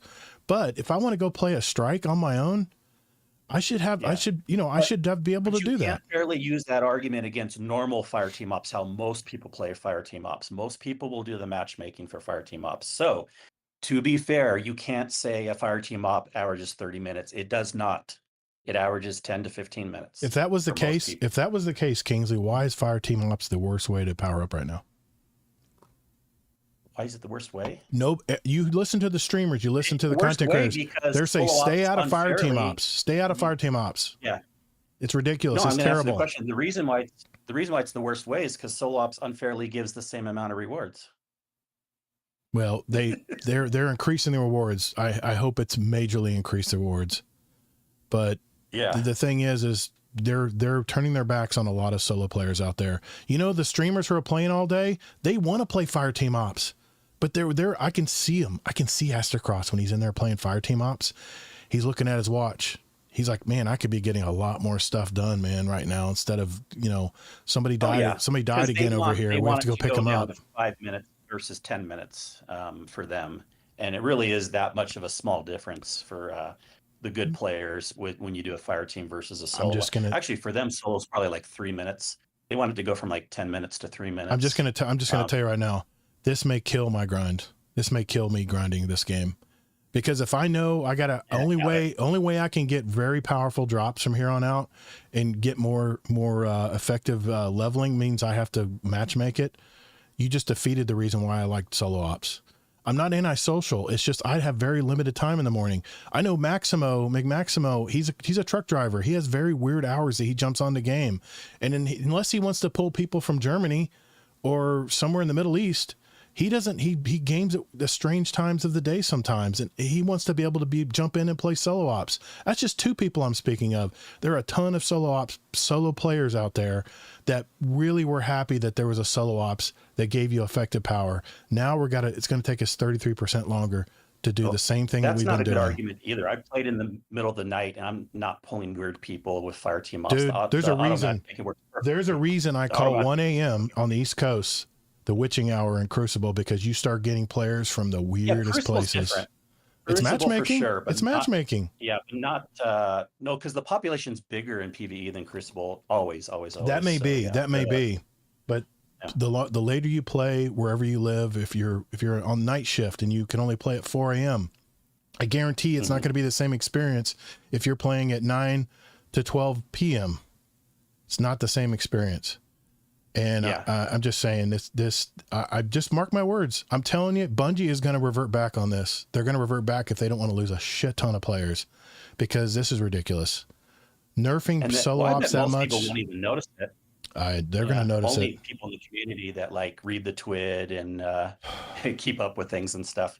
I also think, though, even though I think it's the arguments you're making for auto match-made fire team is false, but at the same time, to be fair, if you're going to go into a fire team ops solo, I think you should get more rewards for that also because it's taking more time. JD Kent, Because I'm all about fairness, you know. JD Kent's at So like, 450. He said the problem so I had with Fireteam Ops was the other players running through so fast trying to speed run it that they don't get a high enough score. And guess who's tied into that? JD Kent. Now, because of the other people speed running it, not realizing that it's a kill-based score modifier, now he just wasted his time because the two players he match made with ran through thinking that going through it quickly was how you did it, when the key was killing enemies, killing your champions. What else is there to say? That's happened to me like once or so. But so with Fireteam Ops, because you cut me off a little bit there, but like what should happen is you should get a certain amount, like the least rewards with solo, because if they're only like 5 minutes, and then more rewards with match-made Fireteam. Solo Fireteam Ops, you should get even more rewards. I agree, because if it's taking you half an hour, because solo you're doing more work, so you definitely should get more rewards there. Yeah. And then it should all be about like time per stuff spent. Maybe the game just needs to see how hard the activity is and how much time you're spending that gives you rewards, you know. Because if you don't want it to be on a fair system of time per rewards, then people will go too far the other way, where they say like, okay, let's have a solo op that's 1 minute and get the same amount of rewards. Oh, let's have a solo op that's 30 seconds and get the same amount of rewards, you know. Well, I know I'm giving you leeway here because I know you're not a grinder. I know you don't. This isn't your thing. You're just going to go play another game. You don't care about the grind as much. And if something falls, great. If it doesn't, no big deal. But I'm just saying, man, when you start introducing things that you have to match make for, you're opening up a whole new can of factors and a whole new can of crap. I'm just saying, it's just a totally different thing. Have you tried the matchmaking? I have. Lately? Yeah, I've tried it. Oh, yeah. I did a few because I had to get stuff for my Guardian rank. I had to do certain activities. Yeah. But like I said, I was even doing matchmaking master activities, and they generally work well. Of course, they're not going to work well every single time, you know. I'm just saying, penalizing people who play in solo ops is not the way to do it, Bungie. What you do is you make other things more attractive, because we as gamers will go to what's the most attractive for our time. And yes, you're making some changes here in Ash and Iron, and I also hope that you're adding these things to the portal and not taking away other things. I think there should be a lot more things to do in the portals, no matter what, if it's solo ops, fire team, or whatever. And they're saying they're adding all these things to the portal activities. They need to just continue to keep piling on more and more things. If you put in stuff and then immediately take away other stuff that you're used to playing, what are we doing here? What are we doing here? I want to have a lot of different things that I want to play so I don't get burned out, not play the same stuff for 6 months during a season and have to wait for the new stuff to come 6 months later. I warned about that a long time ago. Yeah. Are people just finally noticing that now? But and with weapons too, more and more people are going to get upset when the weapons change with the next DLC. You know, they're not the featured weapons anymore. And then when you have to do the conquests that require all new gear only. Yeah. And then people are used to their weapons that they like, and they're like, oh shit, I got to use the new weapons now. Not the new weapons, but the new weapons. Hey, I understand why they're doing that. I'm okay with that. That's just a way of making sure that you're enjoying the loot that you're earning in the game right now. I totally get that. And other than a heavy weapon, I'm using all the featured stuff. I always use the featured stuff except the heavy weapon, because I don't like the machine gun. And I like the void machine gun, the commemoration, because I use a lot of void buffs, a lot of devour and stuff when I play I have a survivability build. Everything I do is about survivability, because not only do I want to be brazen where I can run in there and know that I've got, some health coming back when I do finally run toward that boss and kill him. I just want to have that, I just want to have a little bit of options of how I want to play, but I don't know. We'll see. I'm going to keep moving here because I don't want to dwell on one thing. People are probably, tired of hearing me complain about it, but this was just a major blow today. This is a major blow. They already have people dropping out of the portal activities because they don't feel like, they're playing Destiny anymore. It's about the mines. It's about grinding the mines. Well, now you're going to be adding the mines and adding on top of that matchmaking. And for a lot of solo players out there, we don't like matchmaking. We want to be able to jump in whenever we want and enjoy the content and get our rewards and get out. Okay, I'm going to leave it alone. I'm going to stop. Let's keep going. contest update. The Grandmaster Conquest round, out the requirements for the Conqueror title. Those are going to be coming out too to get to Guardian rank 11, which you need to get that. And all conquests will be replayable. Thank the Lord, because I've got a couple blacked out that I did too early, and I know I missed out on some good gear there. Just trying to get Guardian rank stuff done. But you will earn normal scored portal loot though for additional completion. So 3 steps forward, 2 steps back. Future changes. We know the portal needs even more tuning and some things just to take longer to build. Even expect the following on the weeks after Ashen Iron's launch. A scoring tuning pass on all modifiers. We'll see how that works out. Onslaught, the Coil, Tomb of Elders will be moving from Fireteam Ops to Pinnacle Ops. They will get their own score bonus slot in Pinnacle Ops. Just like in Fireteam Ops, the featured activity in the slot will get matchmaking. Bonus slot 3 in Fireteam Ops will be replaced by a random choice from the rest of the Fireteam Ops, and a new solo operative score boost in Fireteam and Pinnacle Ops for solo players. There's a shining star right there. If there's one shining star, there's going to be a modifier for those of us who do jump into Fireteam Ops as solo players. We'll see what that adds. And I like solo Well, there operatives. was lots of shining stars in this TWAB. There was like 10 good things you said before you got to the thing you didn't I know. like. Well, like I said, 3 steps forward, 2 steps back. It's an improvement, yes, but there's been a lot of damage that's been done today. The launch of Renegades Season 1 Lawless will feature even more improvements and tuning to the portal, plus bunches of other exciting changes. We'll be back to talk more about those very soon. They have something called the Seasonal Archive, which will be right next to the Monument of Lost Light, where you can get your old exotics, from past stuff. This is pretty cool. I like what they're doing here. It's basically a place where you can go and get all of your past cosmetics, your ornaments, your armor ornaments and stuff that maybe you forgot to pick up from past seasons that you played, or if you didn't play a season and you want to get some cool ornaments, they've got a way you can earn a currency here where you can actually buy some of the pieces. Doesn't take money, and if you played all the seasons, this is all free to you guys. This is just a way for you to come in here and get some of your archived ornaments, a lot of ornaments, either for your weapons or your armor. And I think there's some other stuff in here too. Would they give an example here? I think, yeah. If you get this you're going to give you some currency to start with, and if you're not going to use this currency, then you can use it to buy stuff in the store here.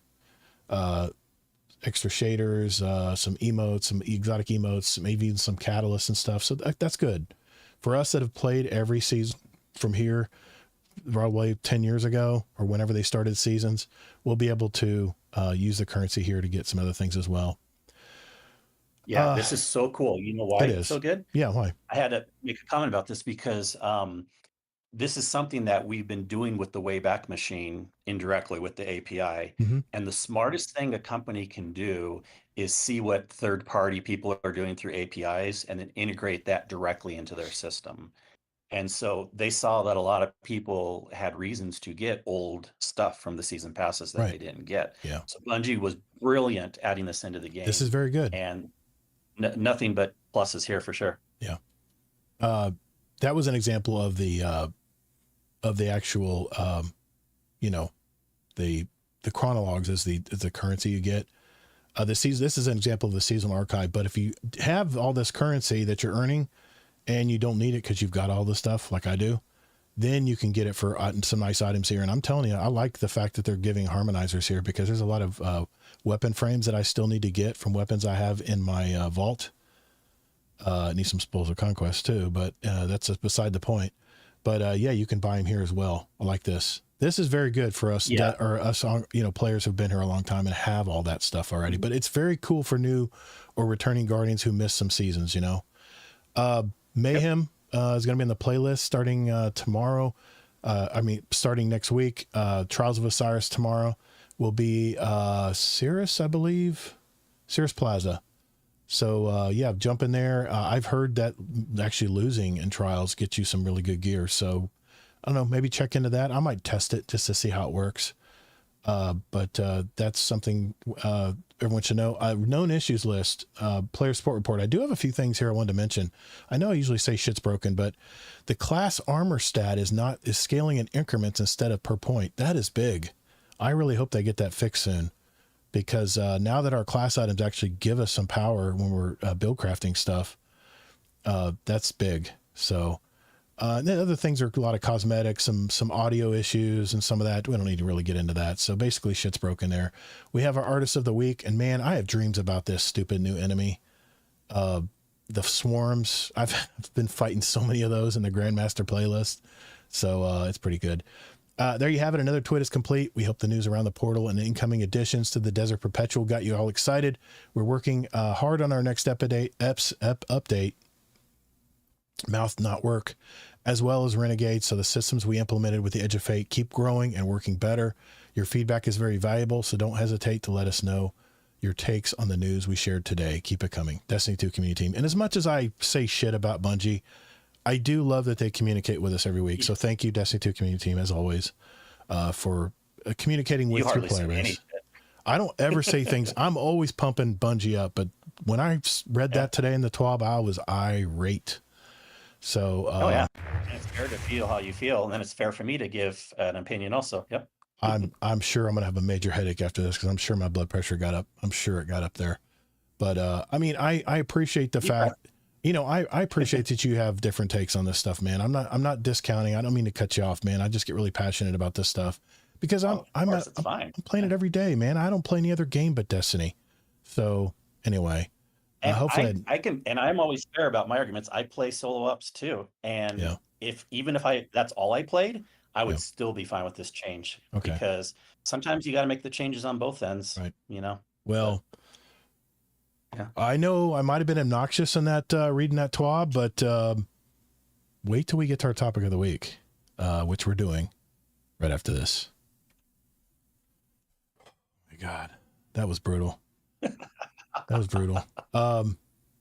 Topic of the week. This is interesting. I'm really curious what you have to say about this. But so it's interesting if they do change it back, which they might, because they're good at listening to feedback. And let's say if a majority of people don't like it, it'll be interesting because it'll put them in an interesting state where like the portal will kind of be potentially messed up, where like there'll be not as really any reasons to, because you can increase rewards on the harder stuff, but that still is not good enough, because if something can be done quicker, then people will want to do that. So it'll be interesting to see what happens. JD Kent, I think about Fran from IGN, power per hour, baby. I remember that too. I remember those days. Power per hour, man. It does. It matters. Yeah, that's what I was saying. Power per hour. Yeah. Yeah. Gotcha. Okay. Topic of the week. Okay. I'm not going to get too deep in the woods here, but we'll get into this real quick here. All right, here we go. 3, 2. All right, for our topic of the week, for this week's topic, as I'm approaching that elusive 400 power mark, playing mostly solo ops, like I talked about earlier, playing about half hour in the morning and a couple hours at night, just for reference. I was scouring YouTube this week and I ran into a video from Jixer Clyde. I don't know if you know this guy. He's an older dude like me. He loves helping others, especially in raids. I used to sub to his Twitch channel a long time ago, and we had some good conversations with him in chat.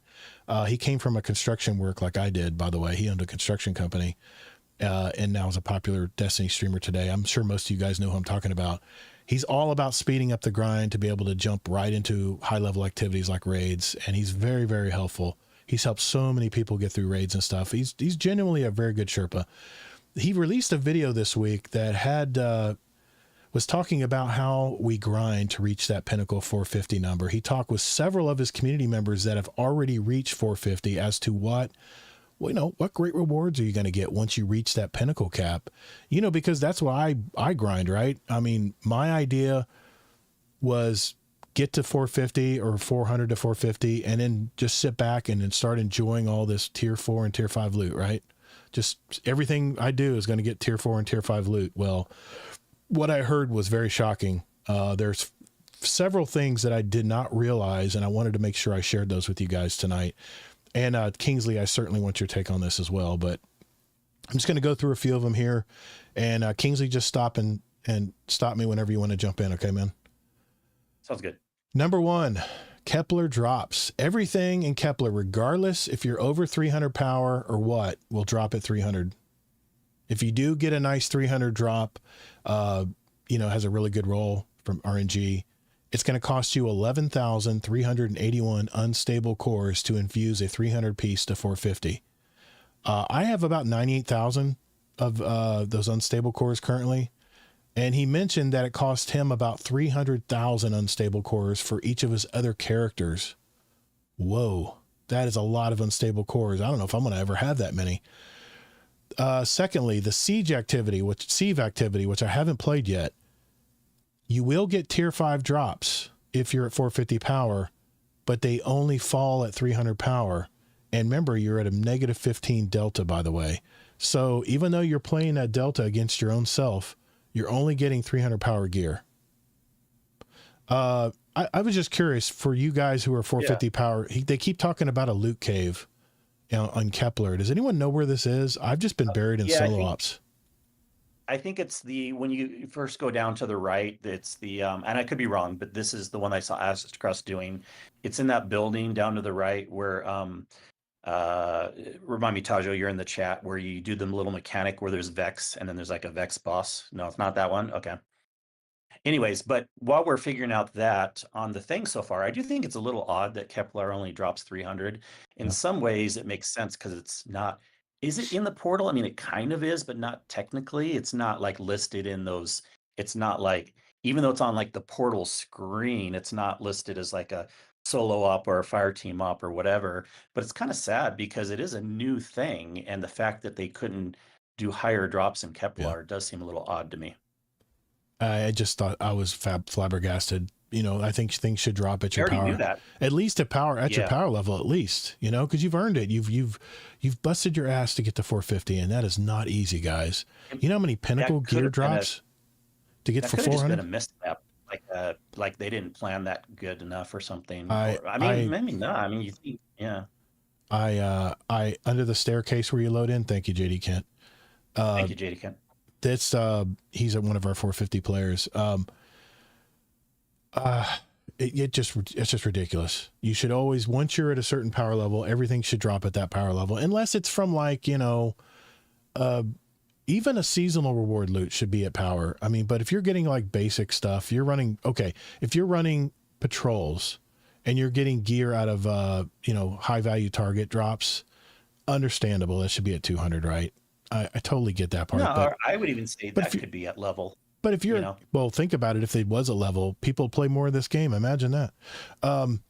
What I'm saying is, you're on the new world. You're playing the new activities. I'm going to be sitting there in Kepler grinding out all of these triumphs that I got to get done to get this this new title, Fated Weapon, and to have everything drop at 300. I'm not going to have enough. I'll just tell you right now, I'm not going to have enough unstable cores to power up all my gear that I want.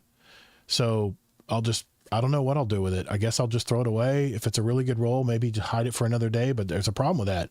My vault's already at 689 of 700. So then I got to start deleting weapons that I know I love to play and use in the Crucible, which means I got to start making choices, you know? Anyway, another one. Trials at 450. You can lose games and get tier 5 gears. Win streaks at the lighthouse were dropping tier 3 and tier 4 loot. But a good source right now for 450 players. So that's the one highlight. If you don't like to play Crucible, too bad, because trials and comp right now is what I'm hearing is where you're getting a lot of good tier 5 gear, which is great. That's the reason we all bust our butt to get to 450 is to start raining that loot, right? So we can start build crafting some really badass builds. That was my goal the whole time when I'm grinding all this power. But I've heard the way to power up beyond 400, you know, we all know is Pinnacle Ingrams, and it's very slow getting them. I've heard people say they get 3 out of 20 runs. So what I'm going to do once I hit 400, I'm going to play the Kepler activities working towards my title between now and Ash and Iron. And I'm hopefully going to get some of those pinnacle drops, but I heard there's a problem. It only drops at 300 loot. So forget that plan. So I guess I'm just going to be doing busy work and just forget about my 400 power for now, I guess. Well, you should, this close to Ash and Iron, you should forget anyways, because it's going to be upping soon. But yeah. What do you, on the Crucible, on the trials thing real quick, what do you think should happen? Because I do think that there should be, even for loss of games, again, power per hour, but like I do think like you should be able to get the tier of the classification you're in from time to time, maybe just Yeah. give you a better chance if you win game. Like, Yeah. what do you think should happen? I misspoke. It is Prime Ingrams, not Pinnacle. If I keep saying Pinnacle Ingrams, I mean Yeah, Prime Ingrams. Sorry. it means prime. Thanks Yeah. for telling me that, Tajo. I think absolutely, if you're 400 or higher power and you make it to the Lighthouse, you should get tier 5 gear. I got spoiled because I was getting tier 4 and a little bit of tier 5 stuff during Solstice. And now that's just like the floodgates. Switch has been turned off. It's back to the grind now. Well, they Um, weren't saying no one was getting tier 5, but I think they were giving a couple examples because I watched the Yeah. video. I Yeah. mean, you will get tier 5 with wins sometimes also, but Sometimes are you just saying, it's not well, and you absolute. won't, It's not absolute. and it's not absolute for losses either. So we don't want people to That's think, very true. That's very true. yeah, don't But think that I either. remember two very high level players. We're playing trials one weekend with Astrocross, and Astrocross was already at 425 or something, and it was really sucked because they went to the Lighthouse, and all of the other two guys, which weren't quite that power, they were probably at, I don't know, 300, 320 or something, were getting tier 3 loot. And Astrocross, which, let's face it, they pretty much carried him. I mean, he's a good player. He kicked my ass, I'm sure, in Crucible, but he was getting all tier 5 stuff. So, Well, that's one. just the classification you're in of Yeah. what your power level is. Right. Yeah. So it's all power based. So I think Yeah. if you're lucky enough to go flawless to the Lighthouse, if you're on that 7-game win streak, absolutely no questions asked, you should get tier 5 loot, no matter what level. I would say if you're above 200, you should be able to get it, because that is very hard to do. And that's a Pinnacle Crucible activity, which is not even power enabled anymore. Now let's say you get a 4-win streak, which I've done several times going to the Lighthouse. I think maybe tier 4 should be guaranteed. So, yeah. But if you're That's a good idea. if you're win loss and win loss and win loss and win loss and you just get the 7 to add up, then whatever power level you're at, it should be indicative of what you get. If you're at 200, it should be tier 3 stuff or tier 2 stuff. But yeah, that Yeah. right now, well, from what I'm hearing from the 450 players, is that is where all the good loot drops are getting right now, is through competitive Crucible, and you have to be at platinum, I believe, to start getting tier 5s guaranteed, and of course Trials of Osiris, which is only on the weekends. So Yeah. So I think that's a good idea. Obviously, you should get way more of a chance or a guaranteed drop if you win. Mhm. But I also think that there should be a chance if you lose to get it also. Right. I don't think it should be only based on wins. I also think it should be based on completions. Okay. But obviously a lower chance if you do a loss completion versus a win completion. Because Playing. think about too, if you put it this way, you're doing a solo op and you for some reason get a B instead of an A tier thing. You don't want to get no reward at all. You Right. should just get maybe a little bit less chance of reward or something. So Yeah.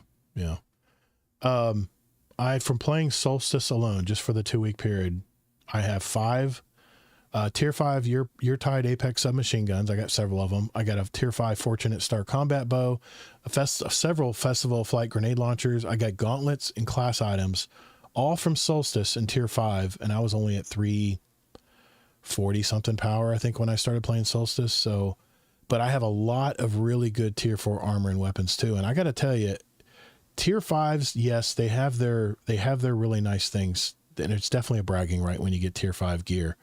But I got to tell you, tier 4 loot is really damn close. If you're worried about build crafting stuff, just worry about tier 4 gear. That's just from experience from what I've got. I've got tier 5. I've got a tier 5 class item that has 101 power with everything jacked up on it. But I have a tier 4 boots that I have a 99 power, a 99 stat on, because it's focused in certain areas that I like. So tier 4 will still get you really, really powerful builds if you're trying to build craft and start putting your gear tiers together and start stacking up. I know you're not supposed to play with health, but I got like 187 health because I'm a warlock. I got a survivability build. I like getting my shields back very quickly. and the power of my overshield is much stronger because I'm over 140. So I know that's not the way to grind, not the way to put a build together now, but I'm just trying to get through these activities so I can start getting this tier 4 and tier 5 loot. So, another thing he mentioned, tier 5 weapons and armors is all RNG because you can get really crappy rolls of it. It's all left to chance and it's not focusable. That is huge. You should be able to focus, at least if you need a pair of legs that has a brawler characteristic to it, and you're trying to build into that melee stat. You should be able to at least, focus for leg armor and not be, because these I want to say pinnacle, these prime engrams are very rare that they do drop. And when they do drop, it's all up to chance. It's all strictly RNG. So that's crap. That's crap. You should be able to focus that stuff. I mentioned if you grind your comp score to platinum level, you'll get tier 5s as well. But here's the thing I wanted to mention, and it's probably we already probably know this now that we went over the TWAB. Do not, for those of you out there grinding right now that aren't at 450, do not grind past 400, because as soon as Ashen Iron drops, you'll be able to easily go from 400, I say easily in quotes, easily go from 400 to 500 with progress like you were under 400. So why grind past 400 before Ashen Iron, which is exactly what I just mentioned I'm not going to do. Now, I've been hearing about prime drops not falling, but every 15 or higher rounds once after 400. So I'm not going to worry about 4 to 450 right now until Ashen Iron drops. Another thing I'm looking forward to also is Iron Banner will be coming with the new Ashen Iron. And I'm sure they're going to offer ways for us to get tier 5 gear in that as well. I'm just curious to see what power levels are going to start offering tier 5 gear, because if you remember, Iron Banner only lasts for 1 week now. And it's probably going to have one of those home bays, like the events, like the solstice and like the heavy metal coming up next week, and the weapon, the weapon week, whatever. What's it? Arms Week. Arms Week. Thank you. The Arms Week. It'll probably be in the same. I have a feeling that's why they've delayed Iron Banner, because they're going to have it in that own thing where you can earn rewards, separately. But it's only going to be a 1 week event, I'm pretty sure, unless they state differently soon. So that might be another source for tier 5 if you already have, 400 plus power. But like I mentioned earlier, vault space is going to be a big problem, because as you're gathering all this tier 4 and tier 5 armor, you got to have a place to put it. And like I said, I think maybe they're talking about in Renegades that they're going to increase the size of our vaults, which probably will be too little too late. So that's another concern once you hit 450 and you start getting random drops and stuff from your prime engrams. I don't know how they're going to do that as well. One thing they did say as well, this is his community members that are giving him feedback from what they've observed so far grinding to 450. Once you reach 450, it's still not efficient to play with others. So what are they? I guess they're supposed to go back to solo ops to start hoping that they get tier 5 gear, I guess. Is that the only way they can get tier 5 gear? You know what? When I imagine, and I was even singing the praises of Bungie that, hey, you want that tier 5 armor? Just get to 450. Just get to 450. Once you get to 450, the loot's going to be raining from above. You're going to be getting all this tier 5. You ain't going to know what to do with it. But it sounds to me from this video I watched from Jixer Clyde and talking to his community members that Bungie is not rewarding people that have reached the pinnacle caps. Not like I thought they would. And just like they are nerfing solo ops in Ashen Iron, I don't know, like I said, I don't know what they're afraid of, that people will get too much tier 5 loot.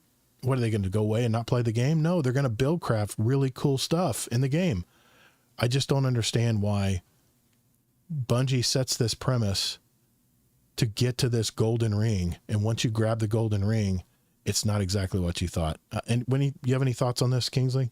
I think I know what happened there. I think that actually was maybe a bug. Now, I don't know for sure, but here's why I think it might be, because it was supposed to be, they never said it was going to be raining loot, but of course that's the assumption once you get to 450. But we did know for sure that the grind was going to be a lot slower between 4 to 450. And then also Bungie had programmed into Ashen Iron that the grind was going to go up to 550. So I'm guessing what happened was they had a bug where 450 was the same as 449, if that makes sense, Right. right? It's just dropping the lower amounts. This will of course be fixed when Ashen Iron comes out, and hopefully 550 will be fixed too, so it'll actually drop a I hope normal it's just a amount. bug, That's my because theory. That's my theory. when after I listened to this video from his community members, I'm like, I was deflated. I'm like, why am I killing myself to grind? Why? Well, I mean, When this is what they're running I into, feel, this is the life of a 450 grinder, is waiting, just the inefficiency of and the lack of what's the word am I thinking? Constant or consistent loot that you should be getting because you reach 450. That should be a bragging right. You should be getting all kinds of loot in tier 5. It shouldn't be a question. You should just be automatically getting tier 5 loot. yeah, I mean, it makes sense that I'm sure that was probably a bug. We'll maybe hear more, but the fact that they didn't even mention that in the TWID also is actually kind of good news, because if they were going to draw a hard line on that Yeah. one, then they might have mentioned it in the TWID. Right. So Okay. I think we'll be past this, come September 9th. And then let's just hope that 550 will be different than 549, where right now 450 is the same as 449. Okay. I just wanted to let people out there know, and I'm sure JD Kent and Tajo Trade, a lot of our players that already reached that 450 mark, I'm preaching to the choir here, but just take your time, guys. Don't kill yourself out there to get to that 450 mark. Just have fun, play what you want to play solo ops before it gets majorly nerfed, I guess, before next week, or I guess Ashen Iron is when it comes out. Hopefully it'll give us a couple weeks. 33% nerf. Somewhere around 33%, give or take a few percent. But that's big. Yeah. That's big. Yeah, and I agree. Like, the thing that there's a lot of people just need to be relaxed. Like, it's okay to have goals and grind and stuff, but there's still a lot of situations where people getting in that they think they have to grind to that level. And you don't. If you really want to and you have that as a goal, great. But there's a lot of times where people might feel peer pressure, or they might feel like they need to, or else they won't enjoy the game. And then if they do it too fast or in a way that's not fun, right, it might actually backfire, and they might actually burn out and start hating the game. So definitely take it at your pace. Like, that's why I know I don't need to grind, because I'm not going to enjoy that. But I've seen too many people that have actually left the game because they thought they liked that, and then they got burnt out or something. Okay. I did have a goal to get, so I was going to be fine in the 200s. Here's a perfect example. And I was kind of like floating around 260, 280. But then no one was doing that 300 test. So I had a goal. I made a personal goal to get to 300. It was slightly painful for me. I didn't have that much fun, but it was still kind of fun, because then I was able to report on that data. Yeah. Now that I'm at 300, I do not care in the slightest to grind at all. I'm just going to chill at 300. Obviously I'll be doing the new Ashen Iron reclamation activity, all that new stuff. And I'll, of course, go up some just naturally. It's not like I won't be going up, but I won't be grinding either. And I'm happy with that. Okay. I've said my piece. Like I said, I thought that video was very good. Letting us know it was pretty good. What's actually going to be there once you hit 450, and it's not what you thought, guys. It's not what you thought. So, and hopefully temporary and a bug. Exactly. Hopefully it is a bug. Hopefully won't be talking about this in the future. I want to transition to a story that you had, Kingsley, about, speaking of grind and, the enthusiasm to play Destiny game. It was just mentioned that Destiny Rising just hit 10 million pre-registered players. Yeah, that's crazy. I even signed up for pre-registration when I saw the news. Here's the thing, like, there's not much to say about it. I really don't think I'll be into the game, because no way am I going to get hooked by a grindy game. And I certainly don't get hooked by gacha type mechanics where, it's like, let's buy this thing and see if you get a good roll or whatever, or a good pull is what they call it. But I'm still interested to check out some of the missions. I mean, they have sparrow racing in the game. They have things that people have been asking for forever. What I heard. And so I think it was just though interesting though that the game has 10 million It's pre-registrations, a and lot. so something's interesting here. Yeah. And one of the reasons probably, well, there's probably multiple reasons why it's only on mobile, but one of the big reasons is, can you imagine if it was on PC, it would almost potentially cannibalize regular Destiny because if they have all these things that regular Destiny doesn't have, like spell racing and other things, like I'm not saying it would for sure do that, but with 10 million pre-registrations and everything and a total free-to-play game, Hmm. it could get in a state where everyone's like, you look at Steam and it's like no one's playing Destiny, but everyone's playing Destiny Rising. And so I actually think it's probably good that it's not on Steam Yeah. because it'll be a better marketing package being only on mobile. I don't really think it's going to have that much of a crossover one way or the other, but for the small amount of crossover that it does, it should just stay on mobile and that'll be good for it. But 10 Yeah. million, can you believe it got that much? It's a lot. It's a lot of people, and I might actually look into BlueStacks and maybe look into an emulator and play it on PC. I might. Yeah, you can emulate it. I may but do that, but I actually was one of the people chosen to try the game out in the pre-beta, and the controls were. I played it on my phone. The controls were really pretty intuitive. I was surprised.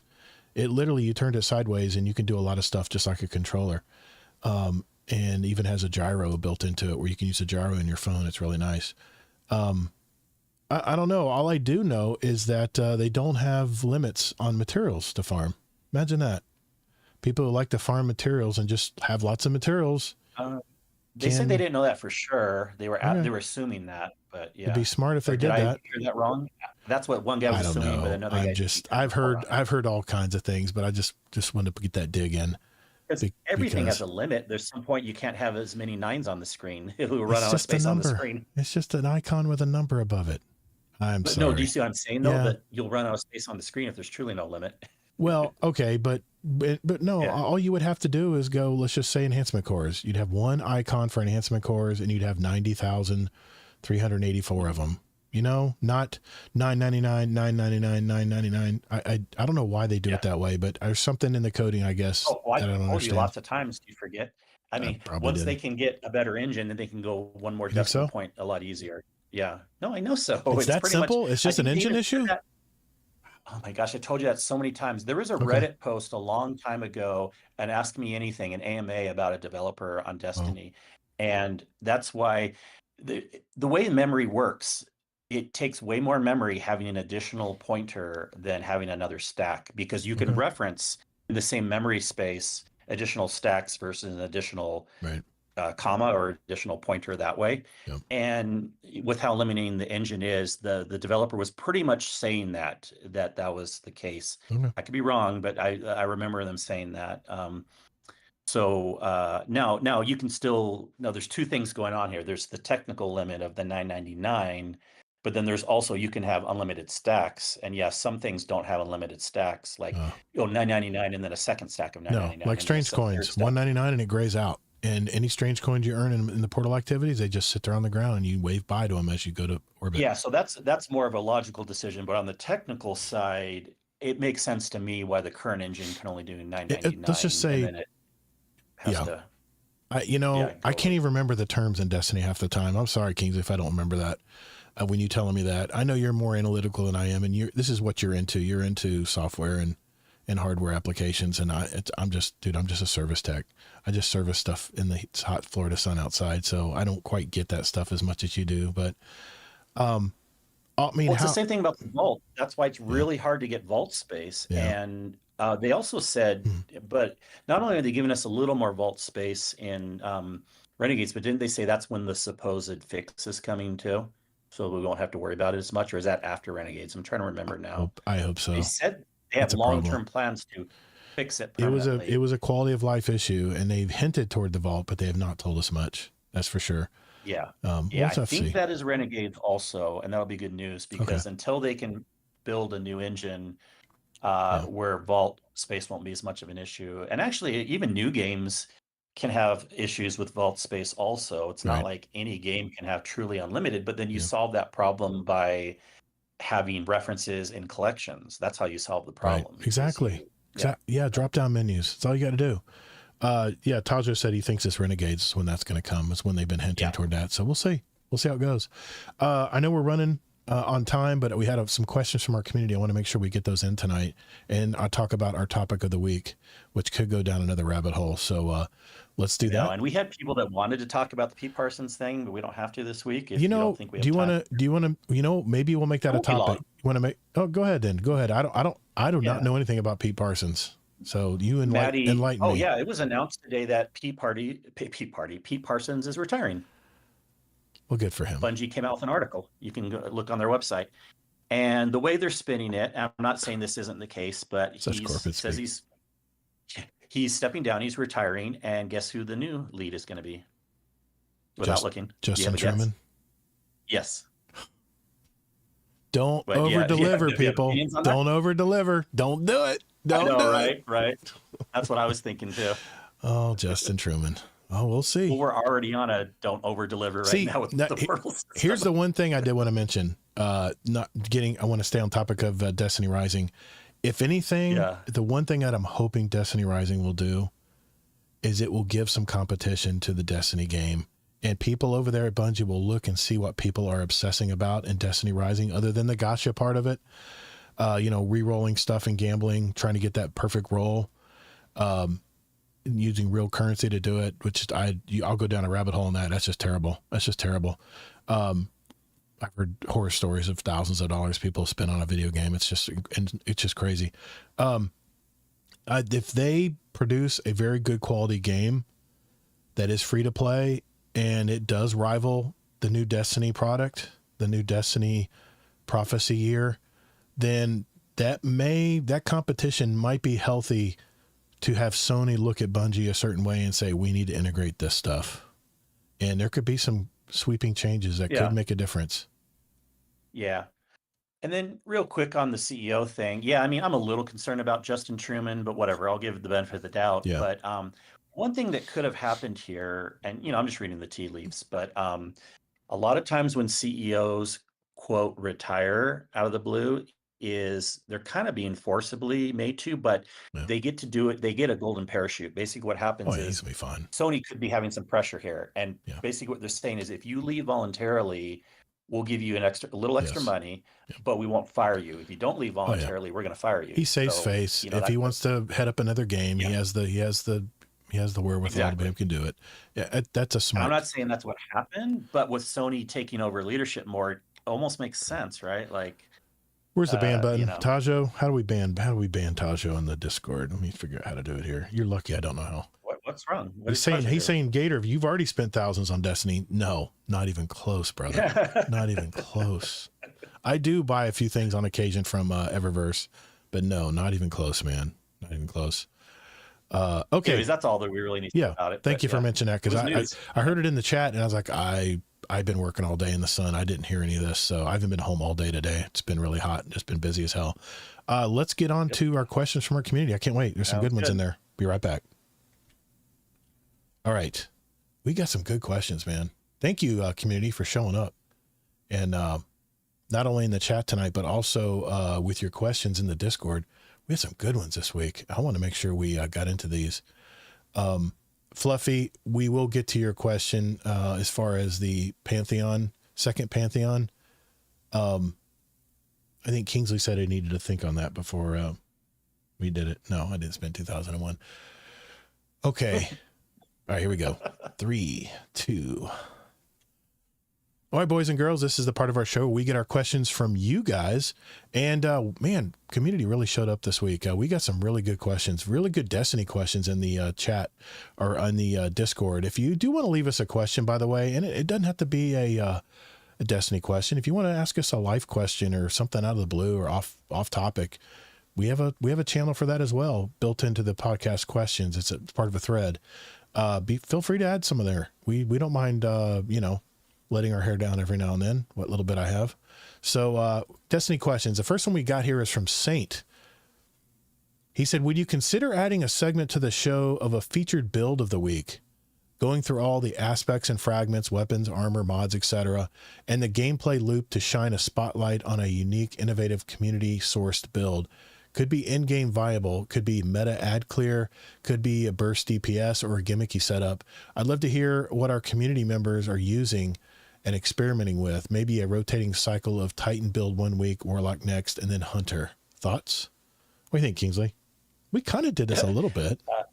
Yeah, but hell no every week. That's setting too much of a precedence. That's But a yeah, lot of we work, like to man. do that from time to time. From time to Yeah, we like time. to do that from- Once Bungie, is not so fresh and new, we usually like to, I'll usually find a build online or something that I'll mention that I've tried out.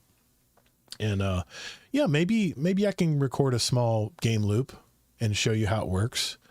But I mean, if I'm going to do that, I might as well make a video and put it on YouTube. Right. So, yeah, maybe And something to good consider. reminder, there's a builds channel in the Discord. Yes, there is. So in the meantime, people post your builds there. If you have any questions, you can ask other people. And it's a good reminder that Tajo recommended.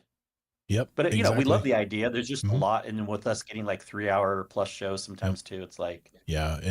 we can't add more. We cover a lot every week. If it's a slow week, there's not a huge TWAB to talk about or get your blood pressure worked up on, then maybe that'll leave us time for another segment like that. But we're already pushing 2.5 hours a week. So we have to consider our audience's time as well as our own. So, but we do hear you, man. We do hear you with something we have talked about in the past.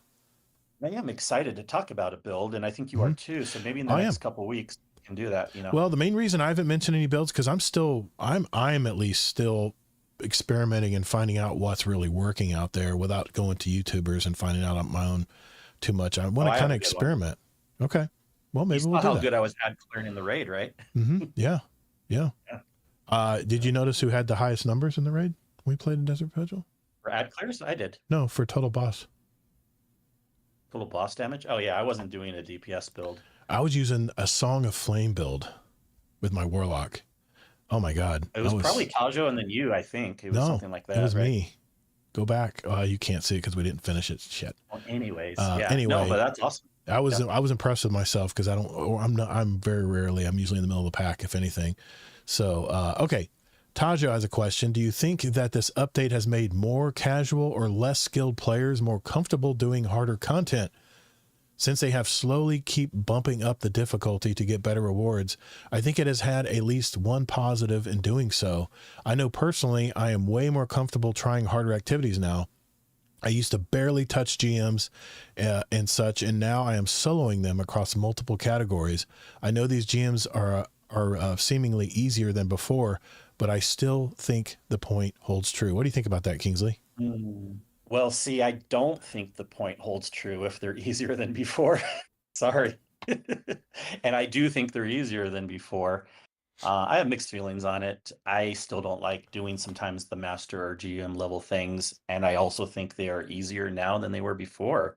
Yeah. I don't know how to answer that really, but I think it's good news either way because it does at least get people in quote these higher level things, even if they're a little easier. Let's just say that they are. It's a plus. It's a plus. I don't really see any potential downside to it. We just kind of set a precedence though. Like now it's like, well, now we're gonna have ultimate level, even higher than GM, and all these things, and it's like we're just rolling the ball back and forth. Right now things are a little bit easier, and then we got to make harder levels on top of that, and then maybe they'll bring it the other way back down again, where like master is really hard and GM's really hard. Oh, Tajo, I 100% agree with you on this because you know how many Banes I saw before Edge of Fate? Banes, the guys coming at you with void all over their floor and stuff. 0. Because I didn't play Strikes, I didn't play Nightfalls, I played Crucible, and whatever I was doing to farm whatever. I love that the fact that they're exposing us to new ways and new difficulties in this game. And as I'm now in the Grandmaster playlist, which is the second highest, I'm really, it's really pushing me to be more aware of what's going on around me. I don't even have radar, man. I lost radar in the Grandmaster playlist, the solo ops I'm talking about. That sucks because I'm very visual. I love having to be able to look around me for when that stupid melee captain comes in behind me in the salt mines and stuff. So I love it. I definitely think it's training people to understand the Banes and understand the difficulties better. And the fact that they can add them in at their leisure when they feel comfortable to do it, I think it's a total win as far as this new system of putting your own content together. Speaking of no radar, we'll have you in the no HUD raid because I'm sure I'll win that bet. Oh too. no. I'm going to get the Fated Weapon title before Renegades I'm saying drops. that because I actually hope you will. Okay. Although it would be fun to have you in no HUD raid. That will be hell. That would be hell. That is enough to drive me to do it. You're already dealing with it in these activities. You can deal with it in the raid too. I'm sure I'll be fine. I'm a big boy, but still, it's I'm getting a headache just thinking about it. That might be the blood pressure. Who knows? Kilvin had a question. Now that we've had enough time to understand how the weapon tiers work and get a feel for the drop rates, do you miss crafting more or less than you thought you would going into the expansion? This question is mostly for Todd, as I think he was a bigger fan of crafting. I'll go to you first, Kingsley. I didn't miss crafting really. I thought it was fine. I'm glad they had it in the game for catch-up mechanic purposes. So yeah, I miss it less because I didn't need it much anyways. Yeah. I very much miss crafting. One, it solved at least put a Band-Aid on the vault issues we have, because it's great, that we have these new weapon tiers of weapons, these new tiers of weapons and all available perks. All you're basically doing is kind of crafting a weapon if you get tier 5, but it's still up to RNG. And I can even show you my dim inventory here. And I will since the new tier weapon drops, and I can show you where I have multiple weapons. These are only tier 2 weapons, guys. Can you imagine what happens when I get tier 3s, tier 4s, tier 5s? I got bows and stuff over here, duplicates. We know they're good. But the problem is this does not solve the vault problem. And it's funny, you can still, from Arms Day, I still got some enhanceable Warden Laws here. I don't even know if it's worth enhancing weapons anymore. I don't know if it's worth expending all the cores and stuff on it anymore. But I miss weapon crafting. Yes, you couldn't put enhanced mag or barrel perks on your weapon, but they can easily make that change. And I really think they should go right back to weapon crafting. I know people are going to put hate comments and whatever, but I don't care. Weapon crafting is something I really wanted. And when they finally delivered it, I felt that Bungie had made a turn in the right direction. And now we're back to RNG again. And now we have to store tons and tons of multiple rolled weapons, even if they're tier 5. Because what if you get a tier 5 and maybe you have 2 columns of 3 different kinds of variety of perks and they all suck? Then you just wasted that tier 5. You know what it becomes? Enhancement. It becomes infusible material is what it becomes. So they have not fixed that problem. And I think weapon crafting could have fixed it. They could have done it a different way. If you get so many kills on a weapon, instead of trying to get the red border weapons and stuff, they could have used a different system where as you use the weapon more, you can unlock a tier on the weapon where you can actually, until you reach a certain tier, then you can bring it to the weapon crafting table and make your own weapon the way you want to play. And what may be great, and even in the meta right now, may not be what I want to use. I may play a different way, and crafting always allowed me to do that, play my way. And that's a big thing that they have phased out weapon crafting. It's just sad. It really is. So that's my opinion. So besides your 5-minute side point, you didn't actually answer his question. He wanted to know if you miss it more or less. Tons more. Weapon crafting. Tons more. I miss it even more. Okay. I miss it even more now. It's more. It's exposing. It's exposing the lack of weapon crafting even more now because, like I said, I've gotten tier 5 grenade launchers and I don't like any of the perks on them. But then you're thinking, but what if they buff this perk later, and all of a sudden it's the weapon to use? So guess what happens? It gets stored in the damn vault, and there it is sitting in the vault, collecting cobwebs like a bunch of my weapons that I'm hoping will be good in Crucible again one day when they buff that Headseeker perk or whatever it may be. And there we are back with the vault problem again. So yes, Kelvin, to answer your question, I miss it much more now. And it's actually this new tiered weapon system. All it is a way to appease us that liked weapon crafting in the first place. But now we really got to earn it. That's not all it is. That's not all it is, because I didn't care about crafting, and I like this system as a separate point as for something else. Okay. Yeah. It is one reason, but that's not all it is. I'm going to give you another example. I'm going to give you another example here. Going back to my dim, I have this little weapon right here. You notice I have it all the way infused, the highest power. It's only tier 2. This is the new Ahab Char. It has kill clip, heal clip. You know how many tier 4 of these I have just infused the power into because the other perks weren't good enough? I want kill clip and I want heal clip. When I'm doing solo content, if I kill someone and I got a champion running down my throat, I want to be able to reload quickly, get my health back, and then have more power to mow him down. That's why I love using this. And I got extended mag. I got 61 in the clip.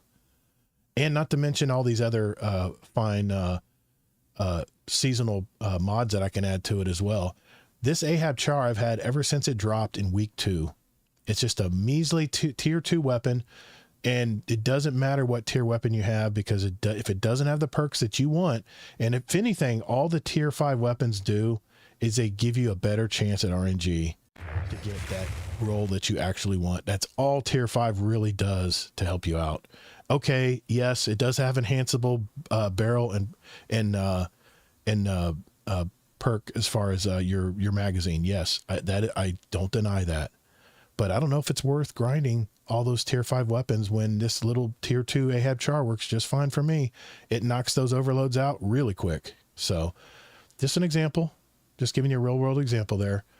But thanks, Kelvin. Kelvin. If you're going to use that example, you can also say there's no point grinding to 450 because the tier 2 weapon's good enough, I didn't say that. It's kind of true. I didn't say that. I'm just saying. But it's the same equivalency. Yeah. We got a couple, well, at least we have one non-Destiny question here I want to go out on. Okay. Let's go with, well, Sane and Taja both have good ones here.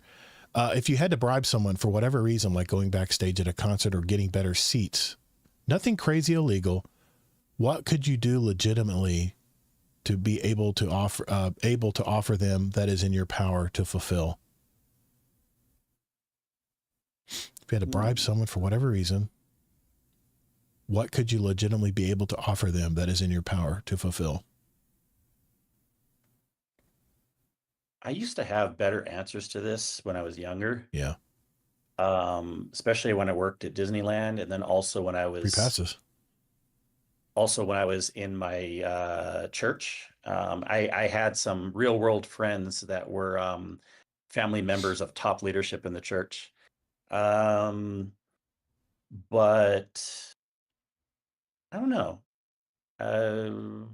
Legitimately be able to offer them? Gosh, that is such an interesting question. I love it, but I can't think of something easily. I barter stuff all the time with my services, my pest management company. Guys will go, I'll be, I don't know, at some activity that I, can't get in. And you'll be surprised how many people have German roach issues in Florida. And they'll go, oh man, do you have anything for roaches in my house? I said, German roaches? Yeah. I'll go, yeah, man, I got something for you. I'll hook you up. I'll get you taken care of. Get you everything you need. Could you get me through this line right here? Oh yeah, man, no problem. We'll take you backstage. Not that that's happened a lot, but there have been instances where I've been able to barter. Bartering stuff is really cool when you're in your own business. So you don't have to worry about a boss hovering over you. I've done that too. You got to find the people that really would like that. Like I've tried to do that sometimes with some people and they don't care. And then other people are like, oh my gosh, you can like fix all these computer things for me. Like I'm totally, and I get the better end of the deal because I'm getting their services absolutely because they think mine is worth so much. Yeah. Where it's really just that's the meaning of barter. I mean, they value your service more than they value their own, or vice versa. I purely am on services and knowledge. I don't deal with product at all. So when I can barter with people that deal with product, like I was able to barter with an orthodontist and get Yeah. braces in my adult life. This was a long time ago, Oh, like that's 10, great, 15 man. years ago. I But do that all I the got a time. way better deal Yeah. out of it than he did because, and of course he was, he makes tons of money. He was just doing it at cost for Yeah. me. What he was losing, not really, because No, it's his maybe time. it was pretty even actually, but It was like his what I time would have though. charged him otherwise. He didn't But mind yeah, wasting his I know what time you if it feel. meant solving a problem for him, especially if it's something Yep. that he doesn't have access to fix himself. Dude, I used Yeah. to do it all the time. I actually did the pest management service for one of my dentists back in the day, and I always got a little bit of a better deal when I was on the chair. So, yeah, man, Nice. it's awesome being able to barter stuff out. I barter stuff all the time. I bartered AC work. I've bartered plumbing repipes on my house. I mean, that's a major price thing right there. Guy needed a termite job, so we bartered it out. I've bartered all kinds of things over the years. 30 years now I've been doing this. So, yeah, it's pretty cool. Saint will go out with this question. This is from Saint. I'm in the midst of wedding planning and all the stress and decision making involved with such a process. To those of you that are married, what is the one thing you would change about the wedding itself if you could go back? Did you pay him for this question? I did This not. relates to your I latest swear podcast. I did not. The reason Kingsley is interjecting here is my latest episode of 50 Years Experience Required was about marriage and relationships. And I'm sure he listened to the episode because he gave me some But it is feedback. a good question that It he is. has, right? Because I'm Yes. sure we both agree. And I listened to your episode. I'll go Thanks. first, and you can give more Oh, context. Where thanks, man. guys, like almost everyone says this after the fact, unless you are very, very, very, very, very wealthy, anyways. And I mean very wealthy, but everyone wastes money on the wedding. Just do something small. Like, don't, you know Yeah. what I mean? Yeah. Like, because when you look back, it's more about the experience, especially the two people getting married. They're not going to notice most of the shit that's going on behind the scenes anyways. So there you go. I'll share a few figures from my latest episode of 50 Years Experience because I did a little research before I put out the episode. 47% of the U.S. are married households, and 60 something percent of households today have lived without being married in the same house. That's unheard of for me. I didn't do that when I was married. My wedding was, I actually found my wedding video from my mother-in-law. We're cleaning out her house. We're transferring her or actually have transferred her to an assisted living. And we had to clean out her apartment, and 3 weekends worth of cleaning people's stuff out of their houses. And it's taxing. It's very taxing. But I found my video because I lost my wedding video that I was given when I was married 32 years ago. And I was so distraught over it because I wanted to go back and see what we look like and, just reminisce. And I finally got my mother-in-law's video and I digitized it where I can play it on my computer. And man, it was such a small wedding, man. I thought this church was twice the size. I think it held maybe 150 people. It was a very small church. I'm thinking like, I don't know, 7 pews, 7, seating areas, rows. It did not hold a lot of people. And my wedding was very small. I spent my honeymoon in Daytona Beach on a cold November night. I think it was 40 degrees out. I was given the wrong key to a condo that my uncle loaned me for the weekend for my honeymoon. We spent our first night, and the only thing that was open 1 a.m., and that was a Best Western on a bad part of Daytona Beach. And I mentioned in the podcast, we couldn't even tell what color the carpet is because so many spring breakers had thrown up all over that carpet and they never changed it out. And think about how shitty of a wedding that was. It does not matter, Saint. It does not matter. The one thing that I noticed watching the video as the DJ was introducing the wedding party, and it was so cheesy, man, is that my wife and I did not give a shit. We just loved each other. We were in the moment. It was our day. And that's what I would tell you, man. Just worry about you and your wife, future wife, and just think of the time that you guys have together and just enjoy your day. It doesn't have to be in a 500 person church. It doesn't have to be in a convention room in an expensive hotel. We had no money for any of that stuff, man. And it does not determine the marriage. I would go with the flow. I guess since your wife's family is probably responsible for putting the wedding together, let your wife do whatever. Turn a blind eye to what, if she asks you, what do you think? I'll just give you a little early advice here. Just agree with what she likes. Don't criticize. Don't get critical. Say, yeah, I agree with you. I think that looks really good. So, yeah, just don't stress over it, man. It'll be over before you know it. It'll be a blink of an eye. And then the real marriage actually starts on day 2 when you go back home, or week 2 when you're back from your honeymoon. So, yeah, there you go, Saint. Appreciate the question. Yep. All right. Thank you guys for the questions tonight. Before we go, I want to mention our question of the week. I was a little tongue in cheek with it this week, because we had a conversation I was listening to with the show back as I was editing it from last week. And we talked about possibly what would Renegades be, you know? So the question of the week was, we mentioned last week about light versus dark guardians and renegades, you know, the force versus the darkness, or, you know, light versus dark, basically. What if they brought that back in Renegades? What do you think if Bungie finally did it? Jedis versus Siths. Maybe somehow the 9 makes us choose a side or something. I was just spitballing there, but 20% said hell yeah. 25% said yeah, maybe. 15% said nah, not possible with Bungie staff. And 40%, the majority, said let's keep it to Destiny, pal. I just kind of threw that one in. I thought that was funny. Tazo Trade said, I'm cool with some occasional transmog crossover, but don't want a Fortnite level of inclusivity for other brands. Also hate being forced to choose a side. That's why I enjoy Prismatic so much. Okay. McMaximo said, not interested in light versus dark guardians in most activities, but it might be fun in Crucible. Think of it like heavy metal, where your fire team is randomly dropped into either Jedi or Sith, and both sides have different weapons and abilities.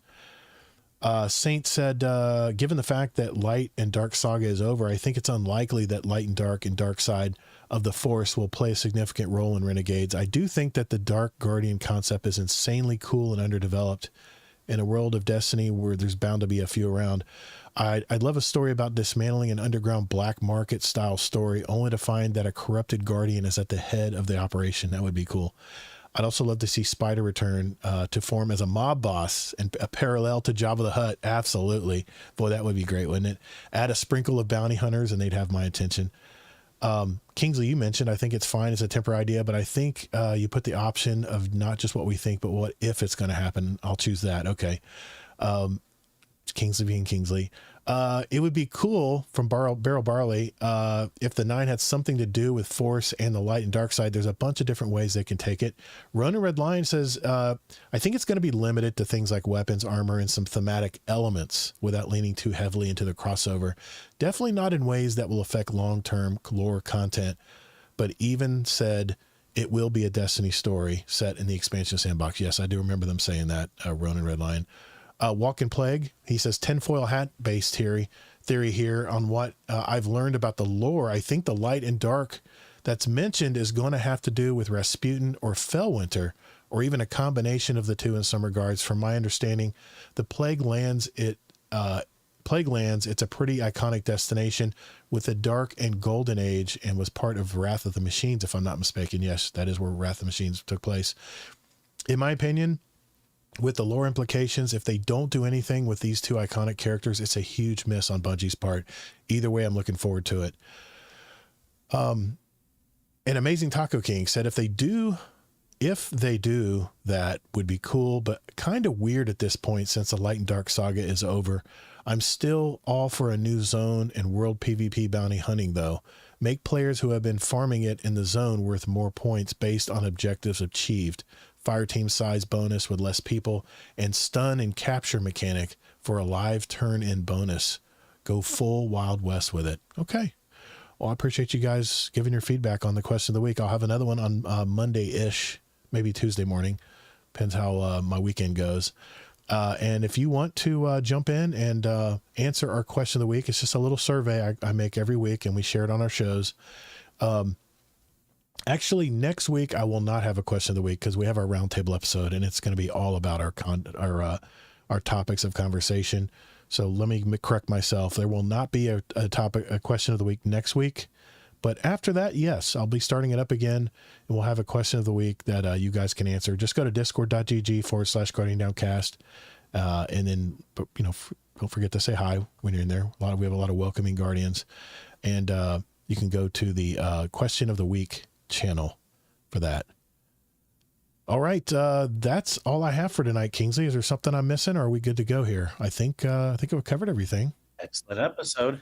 Yeah, perfect timing, right at the 2.5 hour mark, which is what I always like to try to reach. Really good conversations tonight. I might have gotten a little heated tonight, and I don't normally get heated when it comes to Destiny stuff, but we'll just have to see how it plays out. I have a feeling they're going to be adjusting this going into the new grind in Ash and Iron, but we'll see. I don't want to suppose that this will happen, and maybe it won't. Maybe we'll figure out that it's fun playing the Fire 2 months. Most people won't notice. And when I say most, I don't mean like people in our community, but like general pop. Okay. Yep. Thanks everyone for coming out tonight to our live show. We love that you guys come out and interact with us. Thank you all for doing that. Make sure you hit the like button or the follow button if you're on Twitch. Send me a follow and let me know. That way you'll get a notification every week when we go live, and be able to do that as well. And a couple things here. Icy Equilibrium, thanks for the follow. Wiz Wins, thank you for the follow, sir. Sweaty Spooks, that was from last week. Thank you everybody who joined us live tonight. It's awesome to hear you guys give us some feedback, and as long as you guys keep giving us feedback, I'll keep doing the live shows. So we appreciate you guys being out tonight. Hit the like button and subscribe if you're on YouTube. And thank you to everyone in the Discord tonight that jumped in to listen in or watch us talk about all of our topics tonight concerning Destiny. So until then, we got our roundtable show next week. I'll see you guys in the Discord. Later, Guardians. Have a good one, everyone.